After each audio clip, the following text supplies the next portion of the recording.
gitu loh. Iya, Banyak saya saya paham. pelajari Iya, gitu. saya paham.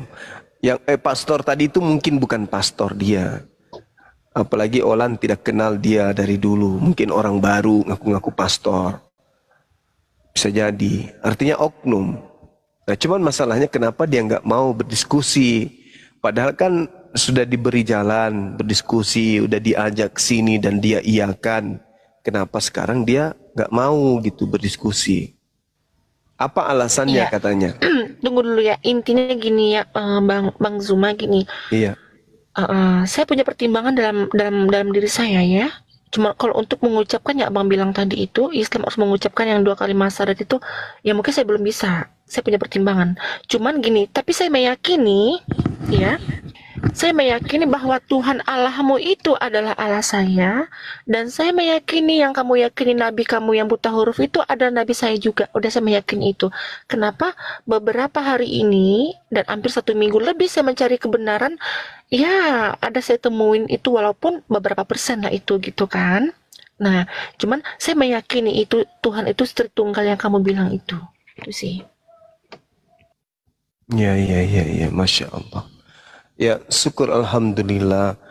Nah, sekarang gini, ketika Nabi Muhammad SAW itu disebut buta huruf, Al-Quran mengatakan dalam surah Al-Ankabut, Allah Subhanahu wa taala menjelaskan bahwa baginda Rasulullah Muhammad sallallahu alaihi wasallam memang tidak pernah membaca kitab sebelum Al-Quran. Beliau buta terhadap kitab-kitab tersebut.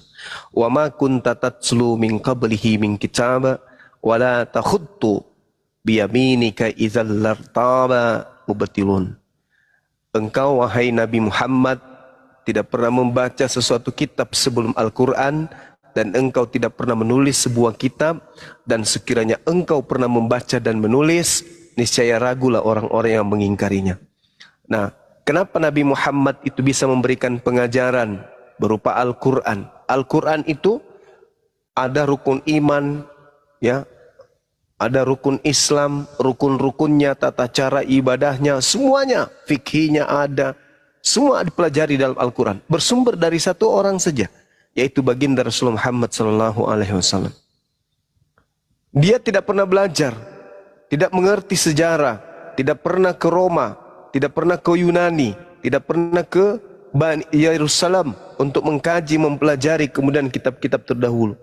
Tapi seketika dia mendapat ilham, itu yang disampaikan, dihafalkan oleh para sahabatnya, dituliskan oleh para sahabatnya, sampai hari ini terjaga. Isinya, apakah ada yang bertentangan dengan zaman? Tak ada. Seperti poligami tadi, apakah bertentangan dengan kehidupan kita sebagai manusia? Tak ada. Sebagai manusia hidup di zaman modern, apakah Al-Quran tak bisa lagi dipakai? Tidak bisa. Tetap saja Al-Quran berangkulan dengan akal manusia. Sehebat apapun, secanggih apapun, seintelektual apapun, semodern apapun zaman, Al-Quran tetap bisa ikut mengimbangi perkembangan zaman tersebut. Al-Quran tidak hanyut. Sementara yang mengajarkan ini adalah seorang yang ummi, seorang yang buta huruf. Tapi dia mampu. Kenapa? Karena sejatinya kebutaan beliau bukan berarti beliau itu jahil, bukan berarti beliau itu bodoh.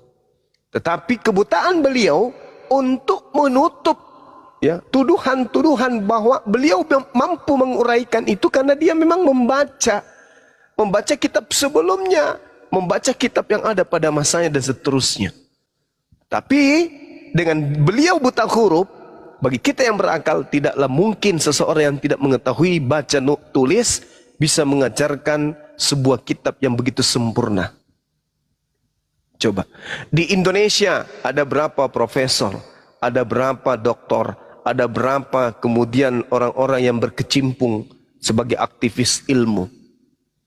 Membuat aturan, ada anggota MPR, ada anggota DPR. Membuat aturan, aturan itu dibuat, disetujui, disepakati. Berjalan waktu, tidak lagi cocok. Dirubah, direvisi. Padahal itu adalah hasil dari uraian kepala profesor, doktor, berkumpul semua orang-orang hebat. Banyak mereka bermusyawarah, bermufakat, menghasilkan sebuah ketetapan hukum-hukum. Tapi besok nggak lagi laku. Tidak sesuai lagi dengan zaman. Ini profesor loh. Berkumpul dengan berbagai macam alat pendukung. Mereka memutuskan satu perkara. Tetapi perkara yang mereka putuskan, berjalannya waktu sudah tidak sesuai dengan zaman. Padahal hidup di zaman modern. Musim gugur belum datang, musim buah juga belum berganti. Tapi tiba-tiba aturan yang mereka putuskan menurut mereka sudah benar, sudah sahih, sudah valid, sudah cocok dengan kehidupan. Ternyata berjalannya waktu menggiring keputusan itu tidak cocok lagi dipakai. Berubah lagi aturan, bertambah lagi aturan, berkurang lagi aturan. Bagaimana dengan Rasulullah? Seorang diri, 1400 tahun silam, bukan waktu yang singkat. Ribuan tahun. Membawa aturan yang begitu sempurna, mengatur manusia dari tidur sampai dia tertidur kembali. Ada perubahan, ada yang ditinggalkan, ada yang dirubah, ada yang ditambah, ada yang dikurang. Tak ada. Ini manusia atau bukan sih? Ternyata beliau adalah nabi dan rasul penutup. Allah kemudian memberikan seilmu kepada beliau. Untuk apa ilmu itu? Bil bayyinati waz zubur. Rasulullah dikasih oleh Allah ilmu untuk memberikan pengertian, penjelasan, uraian kepada manusia, agar manusia mengerti apa yang akan manusia lakukan di atas muka bumi ini, baik hubungannya kepada Tuhannya maupun hubungannya kepada sesama manusia.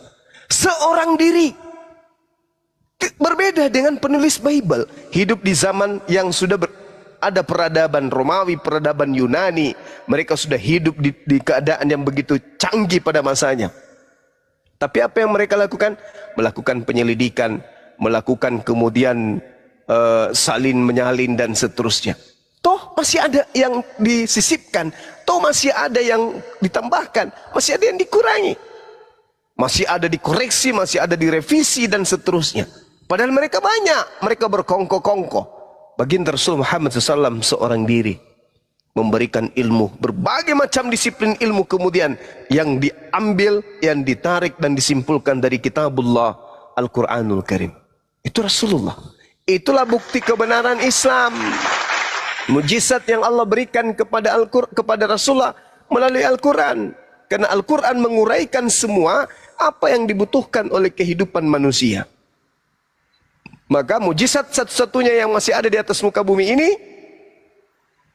hanya Al-Quran. Mujizat baginda Rasulullah Muhammad SAW. Mujizatnya Nabi Musa tak ada lagi. Mujizatnya Yesus tak ada lagi. Mujizatnya baginda Rasulullah Muhammad SAW masih ada sampai hari ini. Nah, itulah satu-satunya mujizat yang masih disisahkan oleh para nabi yang akan sampai kepada akhir zaman. Itulah kebanggaan kami sebagai umat Islam. Jadi yang kita butuhkan sekarang ini bukan mukjizat membangkitkan orang mati, enggak. Bukan membuat orang lumpuh berjalan, bukan mukjizat itu. Kenapa? Ilmu kedokteran sudah mencapai pada level itu. Membuat kemudian laut terbelah, kita enggak butuh lagi yang kayak gitu-gitu. Yang kita butuhkan sekarang adalah ilmu pengetahuan. Di mana itu? Semua yang termaktub di dalam Al-Quranul Karim. Itulah mukjizat yang ada satu-satunya sekarang. Saya kira begitu dari saya, teman-teman. Ada guru saya Dinda Daman, mungkin bisa menambahkan jika ada pertanyaan. Waktu dan tempat disilahkan. Yang pasti, waalaikumsalam warahmatullahi wabarakatuh. Yang pasti saudara kita Olan sudah memperlihatkan keseriusannya beliau untuk belajar agama. Meskipun masih ada ya emosi-emosinya sedikit ya kan ya, maklum mungkin sudah 1 bulan haid tidak berhenti-berhenti, bisa seperti itu. Sampai tensinya masih ini, tapi insya Allah lambat laun dia akan sembuh, lambat laun dia akan menjadi seorang anak bangsa yang baik, baik dalam bertutur kata maupun di dalam berakidah, beragama. Demikian, silakan.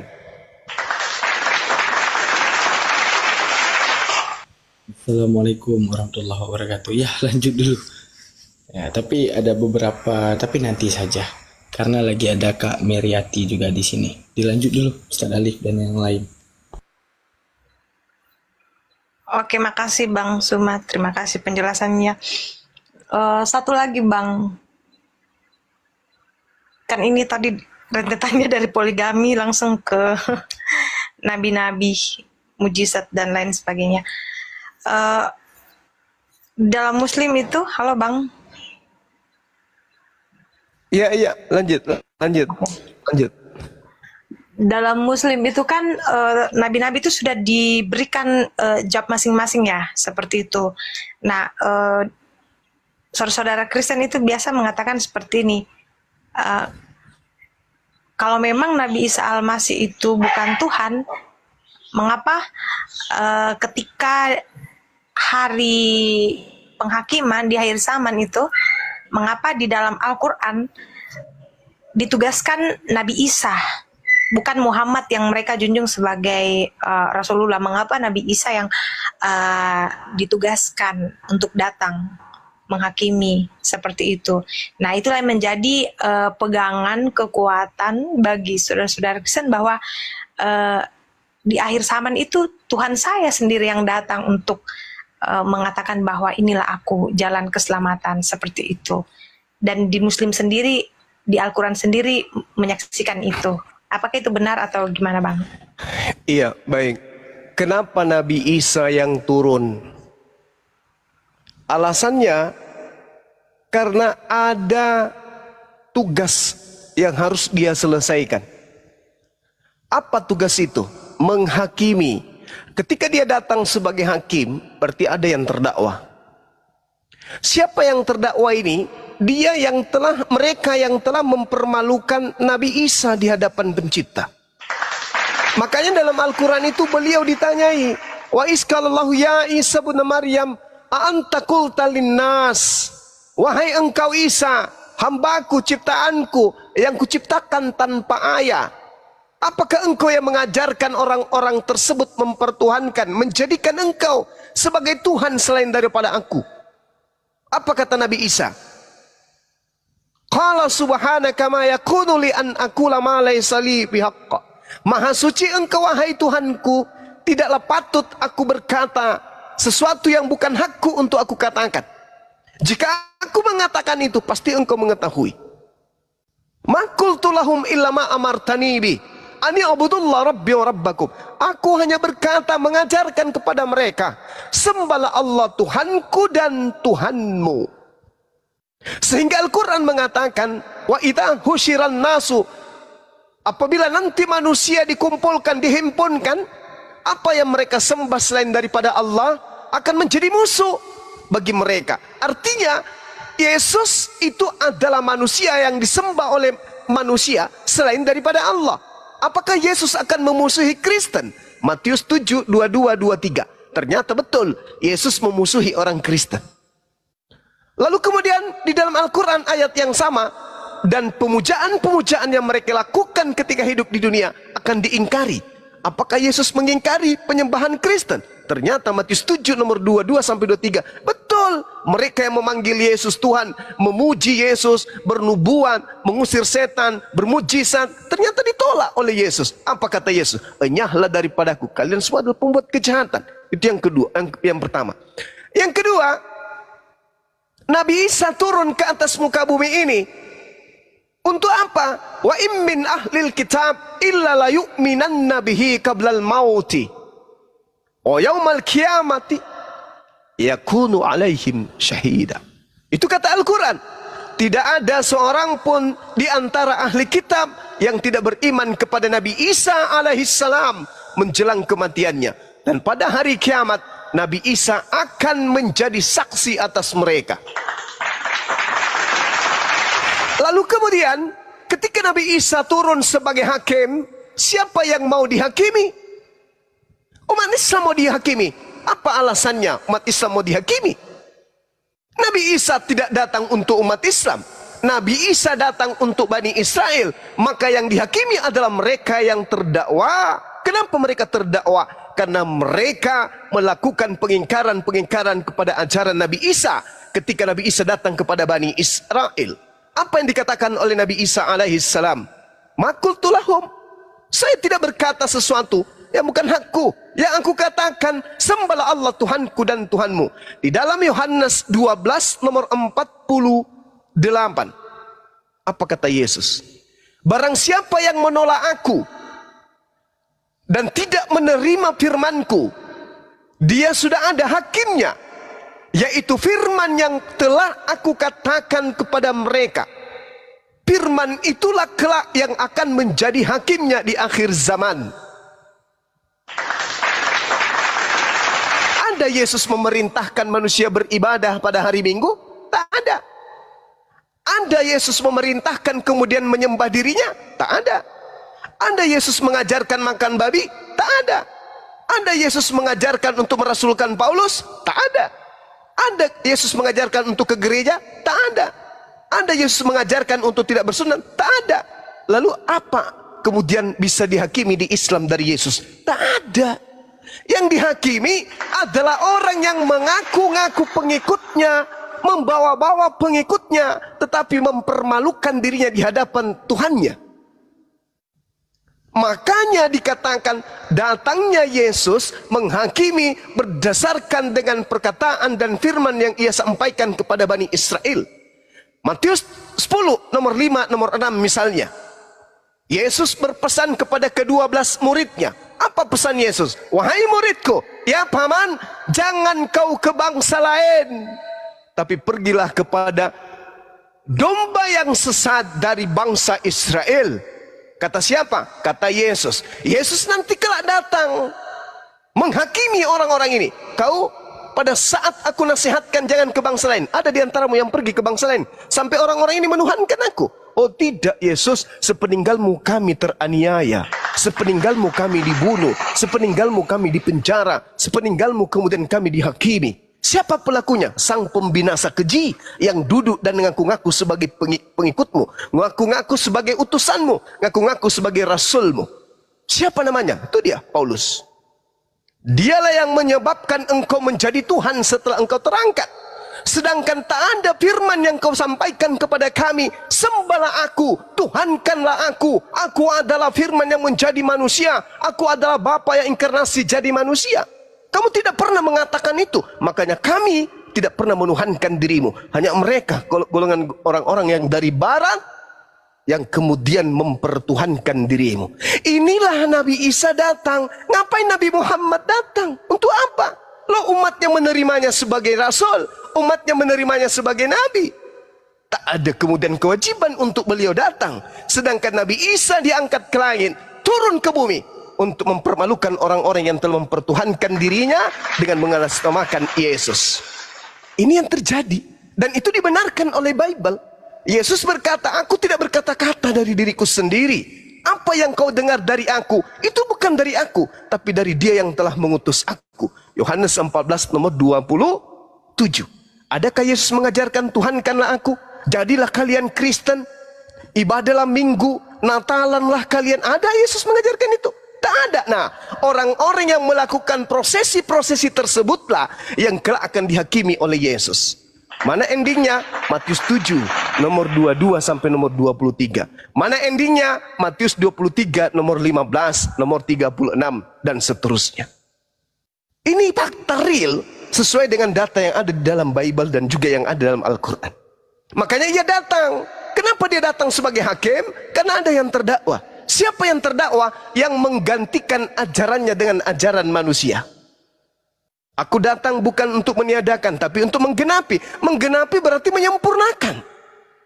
Apa yang disempurnakan? Yang dibelokkan oleh orang-orang Yahudi. Maka dia datang menyempurnakan itu semua.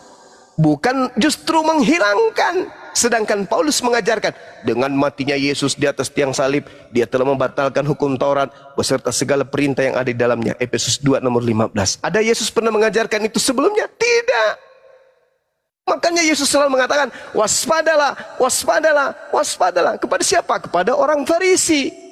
Paulus mengaku orang Farisi. Filipi 3 nomor 5. Aku orang Farisi. Kebetulan Yesus selalu minta muridnya agar waspada kepada orang Farisi tersebut. Nah, adakah kemudian Bani Israel waspada kepada orang Farisi? Yes, sampai hari ini Yudaism masih ada. Siapa yang menerima orang Farisi ini menjadi rasul? Orang Barat, orang Roma, orang Yunani. Kenapa dengan mudah mereka percaya? Karena Paulus tahu orang Roma, orang Yunani, konsep keagamaannya adalah triteos. tridewa, 3 dewa, makan babi, tidak bersunat, ibadah minggu, perayaan Dewa Horus. Ya, Paulus tahu itu, maka dia menjual agama yang dicocok-cocokkan dengan orang Barat, orang Romawi, orang Yunani penjajah pada masa itu. Ajarannya diterima? Yes. Kenapa diterima? Karena mereka menyembah Dewa Horus tapi fiktif. Mereka menyembah Dewa Zeus tapi tak pernah nampak. Mereka menyembah kemudian Hercules tapi hanya angan-angan nenek moyang mereka. Dewa-dewa mereka tak pernah nuzul. Tapi ketika mereka melihat Yesus membangkitkan orang mati, membuat orang lumpuh berjalan, orang buta melihat, mereka takjub. Oh, inilah Tuhan kita, inilah dewa kita. Dijuallah kemudian ke Roma dan Yunani. Diterima, resmilah abad keempat Yesus menjadi Tuhan bagi mereka, menggantikan Dewa Horus. Itu fakta real. Makanya Kristen itu memiliki pola sendiri. Yahudi memiliki pola sendiri. Yahudi memiliki Tuhan sendiri, memiliki kitab sendiri. Kristen juga demikian, sendiri-sendiri. Mana yang betul? Yahudi apa Kristen? Yang memegang kitab yang asli atau yang hanya terjemahan? Mana yang betul?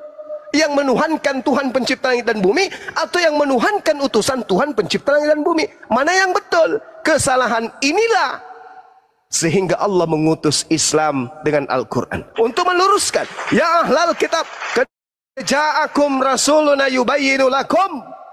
Wahai ahli kitab, Yahudi, Nasara, dan orang-orang zalim yang ada di antara keduanya, telah datang nabiku kepadamu, yaitu baginda Rasul Muhammad sallallahu alaihi wasallam.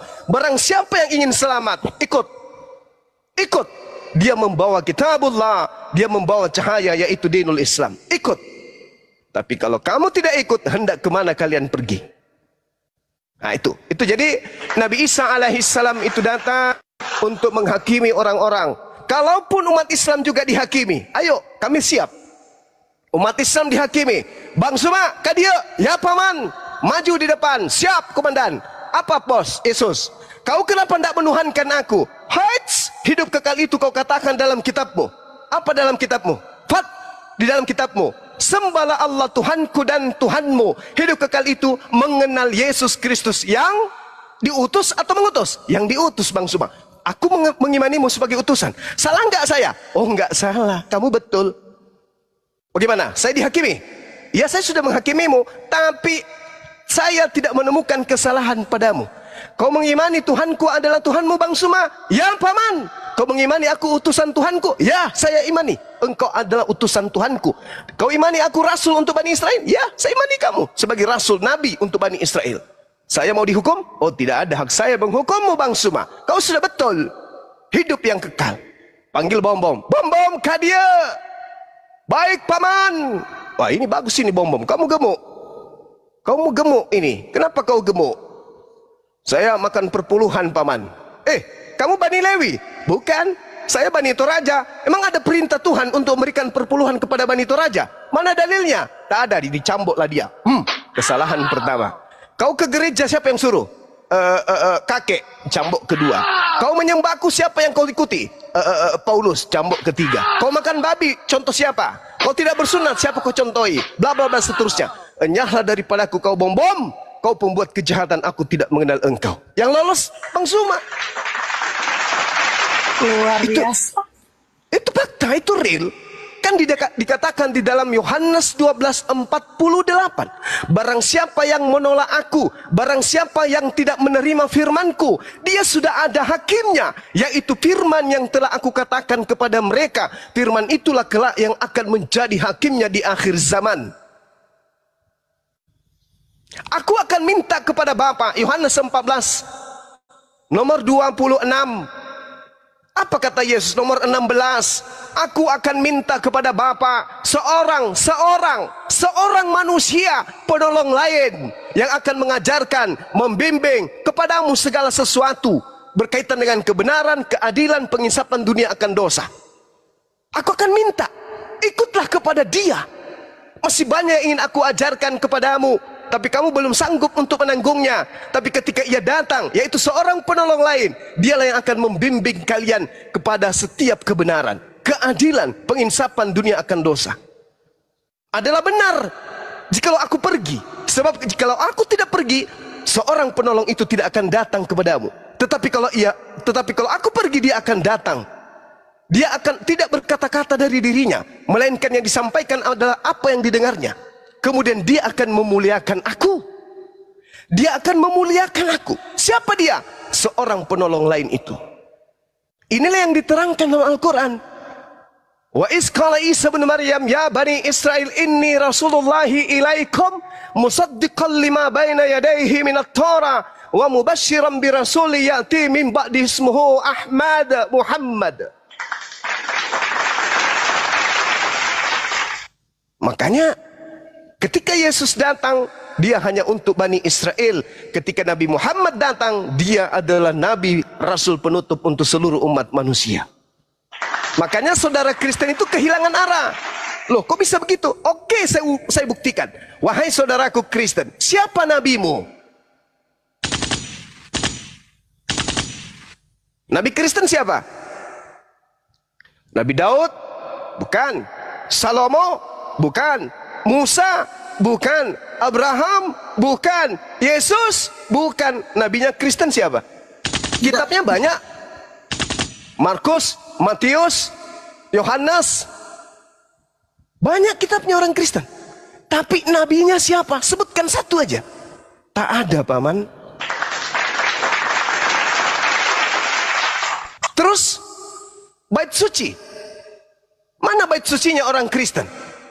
Bait suci itu adalah bait Elohim yang di dalamnya tidak boleh masuk barang tamek, barang najis tidak boleh masuk ke dalamnya. Orang yang tidak bersunat haram hukumnya masuk ke dalamnya. Orang yang tidak tahir tidak boleh masuk ke dalamnya. Orang yang tidak membasuh tangan, kaki, wajah tidak boleh masuk ke dalamnya.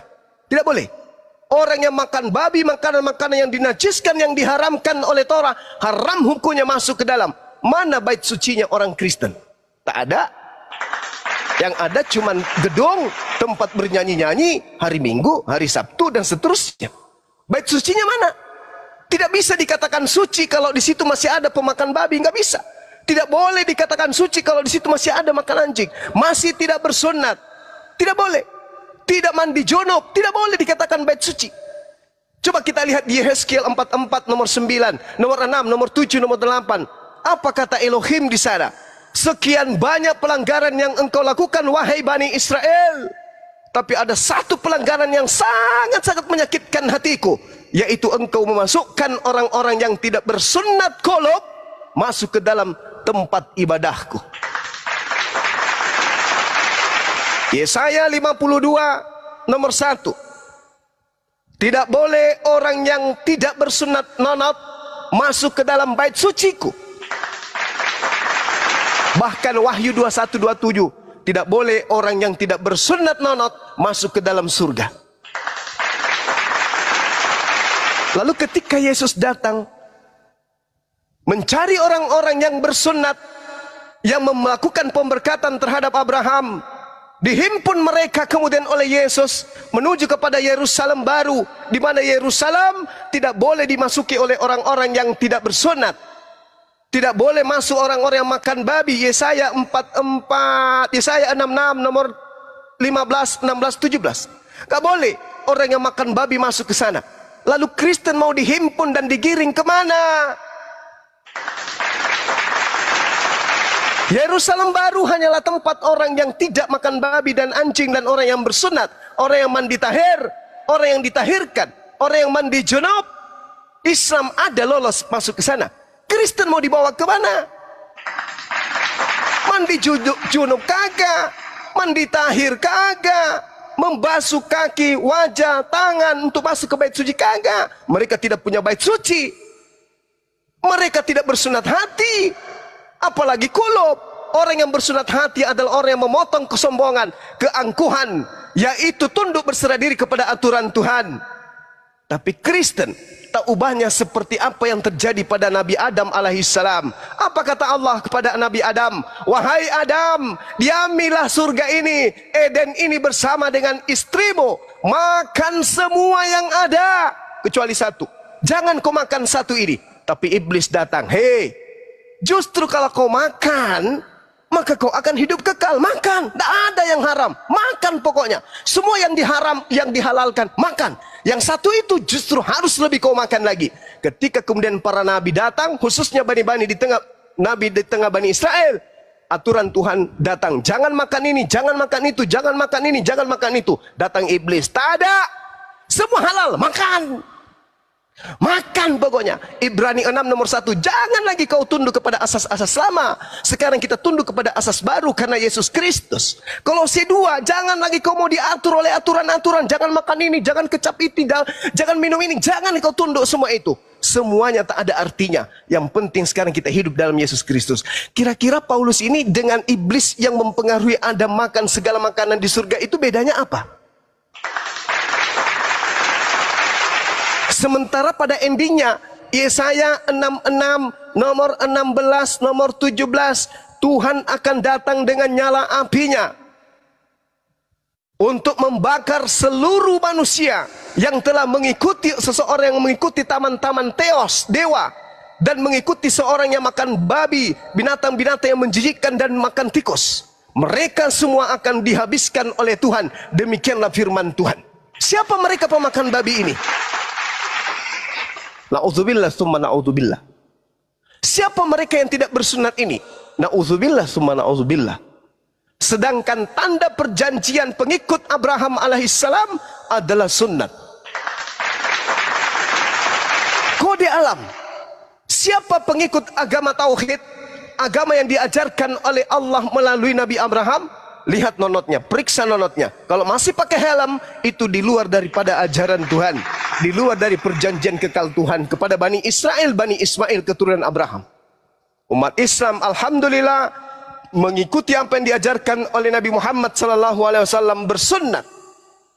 Meskipun umat Islam bukan keturunan Abraham, tetapi melalui Nabi Muhammad alam semesta ini mendapat berkat dari Allah. Kenapa? Di dalam Kejadian 12 nomor 3, aku akan memberkati siapapun yang memberkati engkau Abraham, dan aku Tuhan akan mengutuk siapapun yang mengutuk engkau wahai Abraham.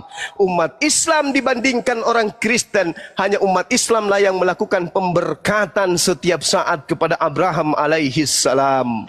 Setiap umat Islam salat selalu melakukan pemberkatan. Allahumma salli ala sayyidina Muhammad wa ala ali sayyidina Muhammad kama sallaita ala Ibrahim wa ala alihi Ibrahim.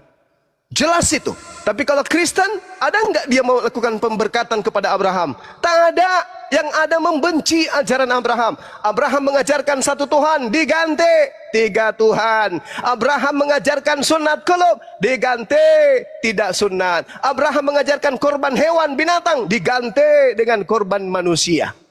Wahai saudaraku Kristen, kalian ini ajaran agama dari mana? Bukankah Yesus syahadatain, bersyahadat? Bukankah Yesus sholat? Bukankah Yesus puasa? Bukankah Yesus bersunat? Bukankah Yesus bersujud? Sedangkan dalam 1 Yohanes 2 nomor 6, barang siapa yang mengaku dirinya hidup, barang siapa yang mengaku Yesus Kristus ada di dalam dirinya, maka dia wajib hidup sama seperti Yesus hidup. Kalau kita lihat nih, Yesus datang pada hari ini, berada di tengah-tengah antara umat Islam dan umat Kristen, mendengarkan azan dan mendengarkan lonceng gereja. Kira-kira kaki Yesus melangkah kemana? Masjid, paman. Subhanallah. Masuk ke gereja, lihat kiri kanan, orang tidak pakai tutup aurat. Lihat ke belakang, orang tidak bersunat. Lihat ke samping kanan bersendawa, bau babi. Lihat kakinya nggak lepas sepatu. Tidak mungkin Yesus ke situ, nggak mungkin. Karena pengkhotbahnya mengatakan apa? Elohim mengosongkan diri dan mengambil rupa manusia, lalu menjadi seperti manusia, tidak mempertahankan keelohiannya, melainkan mengambil rupa manusia dan taat sampai mati, bahkan taat sampai mati di atas tiang salib. Yesus kaget, apa? Tapi kalau kemudian Yesus datang ke masjid, alhamdulillahi rabbil alamin, segala puji bagi Tuhan pencipta alam semesta. Ar-Rahmanir Rahim, yang maha pengasih lagi maha penyayang. Maliki yaumiddin, yang menguasai hari penghakiman, hari pembalasan. Iyyaka na'budu wa iyyaka nasta'in. Jelas semua diurai. Yesus terkagum sujud menghambakan diri kepada pencipta langit dan bumi. Allahu Akbar. Aman itu.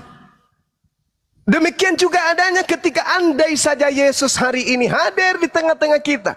Umat Islam kemudian memanggilnya dari belakang. Isa alaihi salam. Menengok dia, nengok. Waalaikumsalam warahmatullahi wabarakatuh. Orang Kristen panggil juga dari belakang. Yesus, Yesus, selamat pagi. Yesus tidak akan balik. Nabi Isa itu tidak akan pernah balik. Nabi tersebut tidak akan balik. Karena itu bukan nama dia. Orang tuanya adalah orang yang menuturkan kata-kata dalam bahasa Aramaik. Tidak mungkin orang tua yang melahirkannya memberikan nama penjajah dengan menggunakan bahasa Yunani. Mustahil. Pasti menggunakan bahasa Aram. Aram, Yesua menjadi Iso. Iso, Arab menjadi Isa. Jadi ketika Nabi Isa datang dipanggil, Nabi Isa alaihi salam, balik beliau. Tapi ketika orang Kristen yang manggil dari belakang, Yesus, selamat pagi, selamat malam, selamat siang. Tak balik-balik Yesus. Kenapa orang di belakang ini selamat matahari? Nah, inilah cerminan. Sederhana untuk mengetahui kebenaran itu kalau kita menggunakan akal. Tapi kalau kita hanya menggunakan ego, menggunakan kemudian fanatik buta, menggunakan kemudian agama nenek moyang tanpa mau berilmu, berakal, maka kita akan dihantarkan kepada liang kubur dengan penyesalan sampai kepada kehidupan kekal di neraka. Hidup kekal itu adalah mereka mengenal Engkau satu-satunya Tuhan, la ilaha illahu, dan mengenal Yesus Kristus yang Engkau utus, wa anna Yesus Rasulullah. Valid, sahih, dan itu adalah imannya umat Islam. Tapi kalau Kristen mau kemana? Satu-satunya Tuhan adalah Bapa. Yesus dan burung merpati kayak mana? Ganti-ganti. Satu-satunya Tuhan adalah Yesus, Bapa dan Roh Kudus kayak mana? Ganti lagi. Satu-satunya Tuhan yang betul adalah Roh Kudus, Bapa dan Yesus.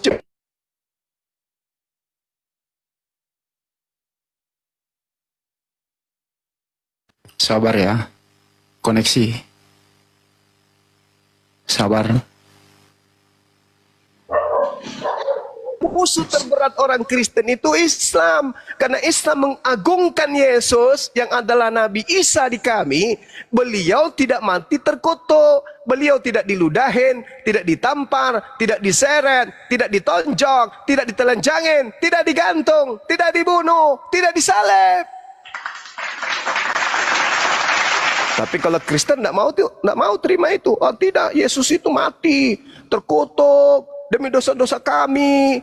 Anda yang curi ayam, dia nanggung gitu. Ada kaidahnya dalam Bible kayak gitu? Gak ada. Tuhan mengatakan Keluaran 23 nomor 7 nomor 8. Jangan kau membunuh, jangan kau sebar-sebarkan kebohongan. Orang benar jangan kau bunuh, orang yang tidak bersalah jangan kau bunuh, sebab aku Tuhan tidak akan membenarkan orang yang bersalah. Yesus ada salah? Tak ada. Boleh nggak dibunuh menurut Tuhan? Jangan. Amsal 6 nomor 16. 6 perkara yang dibenci oleh Tuhan, bahkan 7 kekejian di dalam hatinya, yaitu membunuh orang yang tidak bersalah. Apakah menurut Tuhan membunuh Yesus itu boleh? Tidak. Itu ada kekejian. Itu ada sesuatu yang dibenci oleh Tuhan. Tidak boleh. Berarti Yesus nggak boleh dibunuh? Ya. Tetapi mereka berusaha membunuhnya, paman. Begitu mereka berusaha membunuhnya, Tuhan akan datang mengutus malaikatnya menantang Yesus agar Yesus terangkat ke langit, agar Yesus tidak mendapatkan penganiayaan. Mazmur 91 nomor 1 sampai nomor 16. Jadi yang mereka sembah, Al-Quran mengatakan, wa iyada'una illa syaitanam marida. Yang mereka sembah tak lain adalah setan yang terkutuk. Siapa yang terkutuk? Ulangan 21 nomor 22 sampai 23. Orang yang melakukan dosa yang sepadan dengan hukuman mati. Al-Quran surah Al-Ma'idah ayat 33. Yang disalib, yang digantung, yang dibunuh adalah pendosa besar yang membuat kerusakan di atas muka bumi. Galatia 3 nomor 13. Yang digantung adalah orang yang terkutuk dengan menjadi kutuk. Lalu yang disembah Kristen, makhluk terkutuk. Galatia 3 nomor 13. Wa iyyaduuna illa syaitanan marida. Kok bisa? Yes. Yesus mengatakan di dalam Mazmur Matius 12. Apa yang dikatakan oleh Yesus? Angkatan jahat ini minta satu tanda, dan tidak akan diberikan satu tanda apapun kecuali tanda Yunus. Sebab Yunus 3 hari 3 malam dalam perut ikan. Demikian juga anak manusia 3 hari 3 malam dalam perut bumi. Siapa yang masuk ke dalam perut bumi? Baca Yesaya 14 nomor 14. Sebaliknya ke dalam orang mati, Lucifer dimasukkan kemudian ke alam kubur yang paling dalam. Kenapa Yesus menjadikan alam kubur 3 hari 3 malam ini sebagai tanda, simbol kepada angkatan jahat? Karena sejatinya angkatan jahat adalah mereka yang bersekongkol untuk membunuh Yesus. Pada hari ketiga, mereka yang sepakat membunuh Yesus ini justru menganggap Yesus itu Tuhan yang bangkit dari kubur. Padahal itu adalah simbol untuk angkatan jahat, bukan Yesus yang keluar dari kubur. Mau bukti? Markus 16 nomor 12. Markus menuliskan Yesus menampakkan diri dalam bentuk wajah yang lain kepada kedua orang tersebut. Pertanyaannya, dari mana Markus tahu kalau yang tampil dengan wajah lain itu adalah Yesus dalam bentukan rupa yang lain? Bukankah ketika ada cerita orang keluar dari kubur, siapapun itu bisa saja dituliskan, oh ini adalah Yesus, tapi wajahnya bentuk lain. Ada apa sulit? Apa sulit melakukan itu? Tidak. Makanya Yesus mengatakan, waspadalah kepada penyesat yang datang kepadamu mengaku Yesus dan berkata akulah Yesus. Waktunya sudah dekat, jangan kau percaya. Lukas 21 nomor 8. Murid-muridnya sampai keturunannya hari ini tak ada yang menjadi Kristen. Mana ke-11 murid Yesus? Percayakah mereka menjadi Kristen? Percayakah mereka kepada Kristen? Menjadi Kristenkah mereka? Apa nama sektenya keturunan ke-11 murid Yesus ini? Cucu-cucu Maria. Mana anak Maria itu selain Yesus? Ada Yudas, ada Yakobus, ada Yusuf. Mana anak-anaknya? Mana cucu-cucunya? Menjadi Kristenkah mereka? Tinggal di negara mana mereka? Ternyata tak ada. Lalu yang menjadi Kristen siapa? Angkatan jahat. Matius 12. Orang ahli Taurat, orang Farisi, angkatan jahat, minta suatu tanda, dan tak ada diberikan tanda kecuali tanda bangkit dari kubur. Kemana pergi keturunan angkatan jahat yang percaya kebangkitan pada hari ketiga? Kemana mereka? Yesus mengatakan di dalam Matius 23 nomor 15, celakalah engkau wahai ahli Taurat, Paulus. Celakalah engkau wahai orang Farisi, Paulus. Celakalah engkau wahai orang munafik, Paulus. Loh kok bisa bang? Baca 1 Korintus 9 nomor 20 sampai nomor 21. Apa kata Paulus? Kepada orang Yahudi aku mengaku orang Yahudi, supaya aku bisa memenangkan banyak orang Yahudi. Kepada orang Yunani aku mengaku sebagai orang Yunani, supaya bisa memenangkan banyak orang Yunani. Kepada orang yang taat kepada hukum Taurat, aku mengaku sebagai penganut hukum Taurat, meskipun aku tidak taat kepada hukum Taurat, supaya aku banyak memenangkan orang yang taat kepada hukum Taurat. Ini apa? Munafik atau bukan? Munafik. Celakalah engkau wahai ahli Taurat, celakalah engkau wahai orang Farisi, celakalah engkau wahai orang munafik. Engkau menyeberangi lautan, menjelajahi daratan untuk mentobatkan orang menjadi pengikut agamamu, dan setelah menjadi pengikut agamamu, kau jadikan mereka orang neraka dan 2 kali lebih jahat daripada engkau sendiri. Kata siapa? Kata Yesus, bukan kata Bang Suma. Innal ladina kafaru min ahlil kitabi wal musyrikina fi nari jahannam. Yesus mengatakan jahannam, neraka. Al-Quran mengatakan jahannam, neraka. Klop, sesuai. Maafkan saya, penyampaian saya ini bukan karena benci, penyampaian saya ini karena sayang. Sayang, semata-mata sayang. Saudara-saudara Kristenku mau menerima, alhamdulillah. Tidak mau menerima juga, minimal dijadikan sebagai renungan. Silakan perdalam Bible. Tuhan penyayang kepada kita. Bible mengantarkan kita kepada kebenaran. Kalau Bible itu kita telah dengan akal sehat. Memilih pakaian yang kita ingin beli menggunakan akal. Memilih makanan yang ingin kita makan itu adalah dengan akal. Memilih pasangan, memilih barang-barang pakai akal. Jangan giliran hal yang sangat fundamental untuk keselamatan kita, justru kita tidak menggunakan akal, yaitu agama.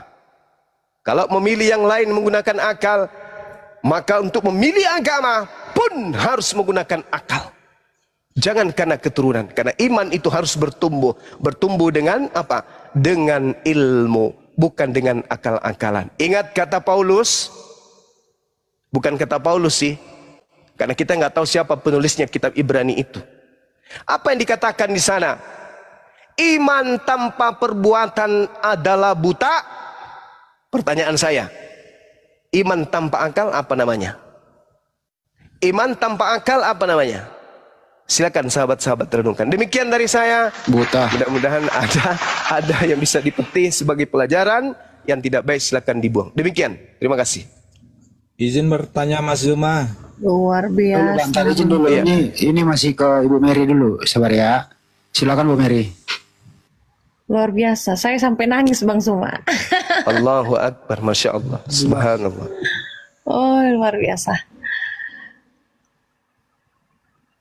Ada lagi teman-teman, silakan. Di sini ada Dinda Ustadz Oke, Bang Alif, Kris guru dulu kita. sebelum saya Selamat satu malam, pertanyaan Mas sebelum Zuma. saya turun. Silakan Bang.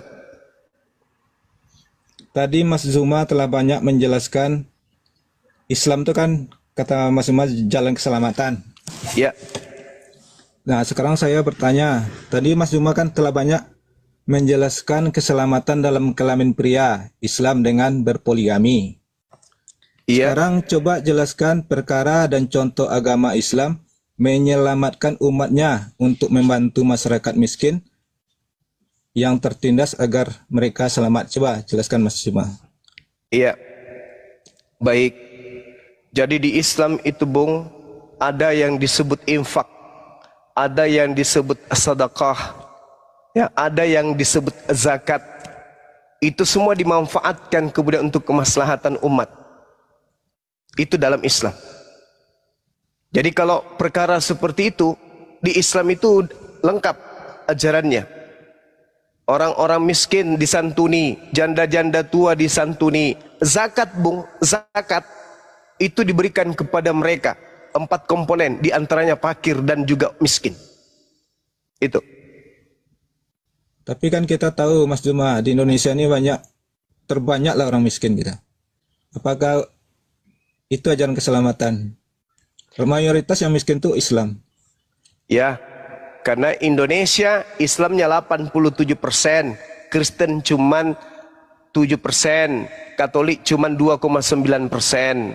Coba Anda lihat negara-negara Kristen yang mayoritas Kristen, yang miskin siapa? Orang Islam di sana yang sakit, yang miskin, nggak mungkin.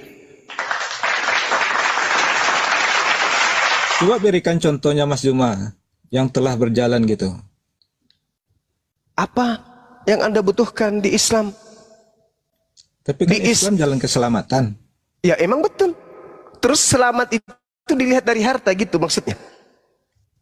Ini kan bidang ekonomi. Ya ekonomi. Dengan bidang kelamin aja yang dibahas. Lah kenapa itu penting Bang? Karena tanpa kelamin Tuhan Anda nggak ada. Penting itu, penting. Penting. Tuhan Anda datang ke bumi ini usil harus melalui kelamin. Berikanlah contohnya yang telah terselamatkan gitu. Apa poligami? Yesus tak ada. Anda tahu nggak Yesus berasal dari istri keberapanya Yakub? Daud memiliki 100 istri, Bung. Salomo memiliki istri 700, gundik 300. Yesus berasal dari istri-istri dan gundik yang mana? Dan ini Hati-hati berikan berbicara. contohnya yang di masyarakat, terutama masyarakat miskin dan yang tertindas. Coba jelaskan. Di contohnya. Indonesia tertindas yang mana? Di Islam di Indonesia ini yang tertindas yang mana? Di Islam yang miskin itu yang mana? Kalau nggak berikanlah yang di Palestina, dunia lah contohnya dulu. Peran umat Islam Palestina. itu. Kenapa dengan Palestina? Ada apa dengan Palestina? Kita nyumbang 380 juta. Gimana sih? Saya sendiri nyumbang tiap bulan ke Palestina. Api nyumbang 380 juta, betul enggak? Betul. Betul. Ya, jadi Padahal- melihat. Ya, lanjut. Padahal yang kita bantu di sana ada orang Kristen juga banyak yang menerimanya. Orang Kristen di Indonesia malah nggak mau. Karena saudaranya banyak yang tertindas di sana. Lanjut. Gak usah terlalu jauh, Bang. Kalau kita berbicara mengenai agama, di Indonesia ada yang disebut zakat. Zakatnya umat Islam itu triliunan. Apakah zakatnya umat Islam ini hanya dimanfaatkan untuk umat Islam? Kagak. Umat Islam menyerahkan kepada pemerintah untuk nikmati rakyat Indonesia apapun agamanya. Sekarang perpuluhan dibawa kemana perpuluhan yang kalian bayar setiap bulan? Kantong Ada- pendeta, Paman. Ada untuk negara kita? Ada untuk kami? Di luar agama kalian? Tak ada. Tapi kalau zakat, infrastruktur dibangun oleh pemerintah dari hasil zakatnya umat Islam. Ada kami keberatan? Tak ada, Paman. Dana haji Paman. Dana haji, infak, lasis, zakat di mana-mana. Itu yang pertama. Yang kedua, di negara kita ada pegadaian syariah, ada perbankan syariah, ada asuransi syariah. Nah, kalau dari Kristen apa? Perbankan apa namanya kalau dari Kristen? Puluhan Paman. Tak ada. Mana? Jadi kita nggak bisa melihat dari aspek itu saja, saudaraku, ya. Jadi ketika kita berbicara mengenai keyakinan, berbicara mengenai agama, yang aspek pertama pendukung kebenaran kita itu adalah akal sehat dan wahyu. Tidak bisa keluar dari sana. Ingat, di dalam kehidupan kita sebagai makhluk yang paling mulia di antara seluruh makhluk yang dicipta oleh Tuhan kita, satu-satunya makhluk yang selalu direcoki oleh makhluk halus, makhluk gaib bernama setan, itu adalah kita manusia. Jadi jangan merasa tenang dalam beragama, tapi pelihara dan cari apakah betul agamaku ini, atau jangan-jangan ini hanya pengaruh makhluk itu. Cari, betul-betul cari. Jangan sampai saya merasa nyaman, ajal tiba, padahal jalan yang saya tempuh adalah jalan yang keliru. Itu. Ingat, kalau saya sih sederhana. Saya memualafkan orang, saya tanya gini. Bung, kamu baca Bible, kitab Kejadian? Baca. Sampai mana kamu baca? Udah baca semua, Bang. Oke. Sekarang saya tanya samamu. Ketika Adam dicipta di Gan Eden, taman di Eden, Gan bi Eden dalam bahasa Ibrani. Sudah ada manusia pembisik di tengah-tengah dia? Di kiri kanan Adam, ada manusia pembisik? Belum ada. Ada kehidupan modernisasi yang melupakan dirinya kepada Tuhan? Enggak ada. Jaraknya dengan Tuhan ketika yang menciptakan apakah jauh? Enggak. Malah di Bible katanya Tuhan ya berbicara langsung dengan Adam. Oh, berarti dekat? Dekat. Dia sudah terpengaruh dengan zaman modern? Tak ada. Dia sudah terpengaruh dengan mall? Tak ada. Game? Tak ada. TV? Tak ada. Komputer? Tak ada. Ada berapa banyak perintah dan larangan dari Tuhan untuk Adam? Tak banyak. Ada nggak larangan? Ada. Berapa? 1. Apa larangannya? Jangan makan buah. 1 aja. Di zaman di mana dia di Gan Eden. Iya. Belum ada pengaruh dari manusia. Ya. Lalu yang mempengaruhinya siapa? Iblis katanya. Adam lihat iblisnya? Kagak. Kenapa enggak? Karena dia hanya dibisikkan. Jatuh Adam, jatuh. Lalu dibuang ke bumi. Kita keturunannya, yes. Apakah iblisnya berhenti? Tidak. Iblisnya bekerja seperti apa? Banyak katanya. Karena iblis itu semakin banyak manusia semakin banyak. Lalu apakah iblisnya itu murni hanya iblis? Tidak menggunakan, memanfaatkan makhluk lain yang sudah digodanya untuk menggoda kita. Diam dia. Saya katakan sama dia di dalam Al-Quran, inna kaidah syaitan kana da'ifa. Iblis itu menggoda, godaannya lemah, bisikannya lemah. Iblis itu lemah bisikannya. Tetapi yang membuatnya kuat adalah wakil-wakilnya di atas muka bumi yang ada di sekeliling kita. Siapa wakilnya? Manusia-manusia yang sudah diperdaya. Dialah itu. Kalau Islam yang salah, maka wakil iblisnya itu adalah para ustadz, para dai, para pendakwah.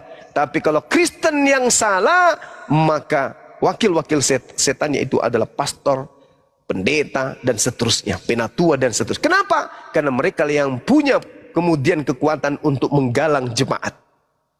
Ketika mereka berhasil, maka iblis berhasil. Wakilnya antara ustadz dan pendeta. Karena setan itu lemah.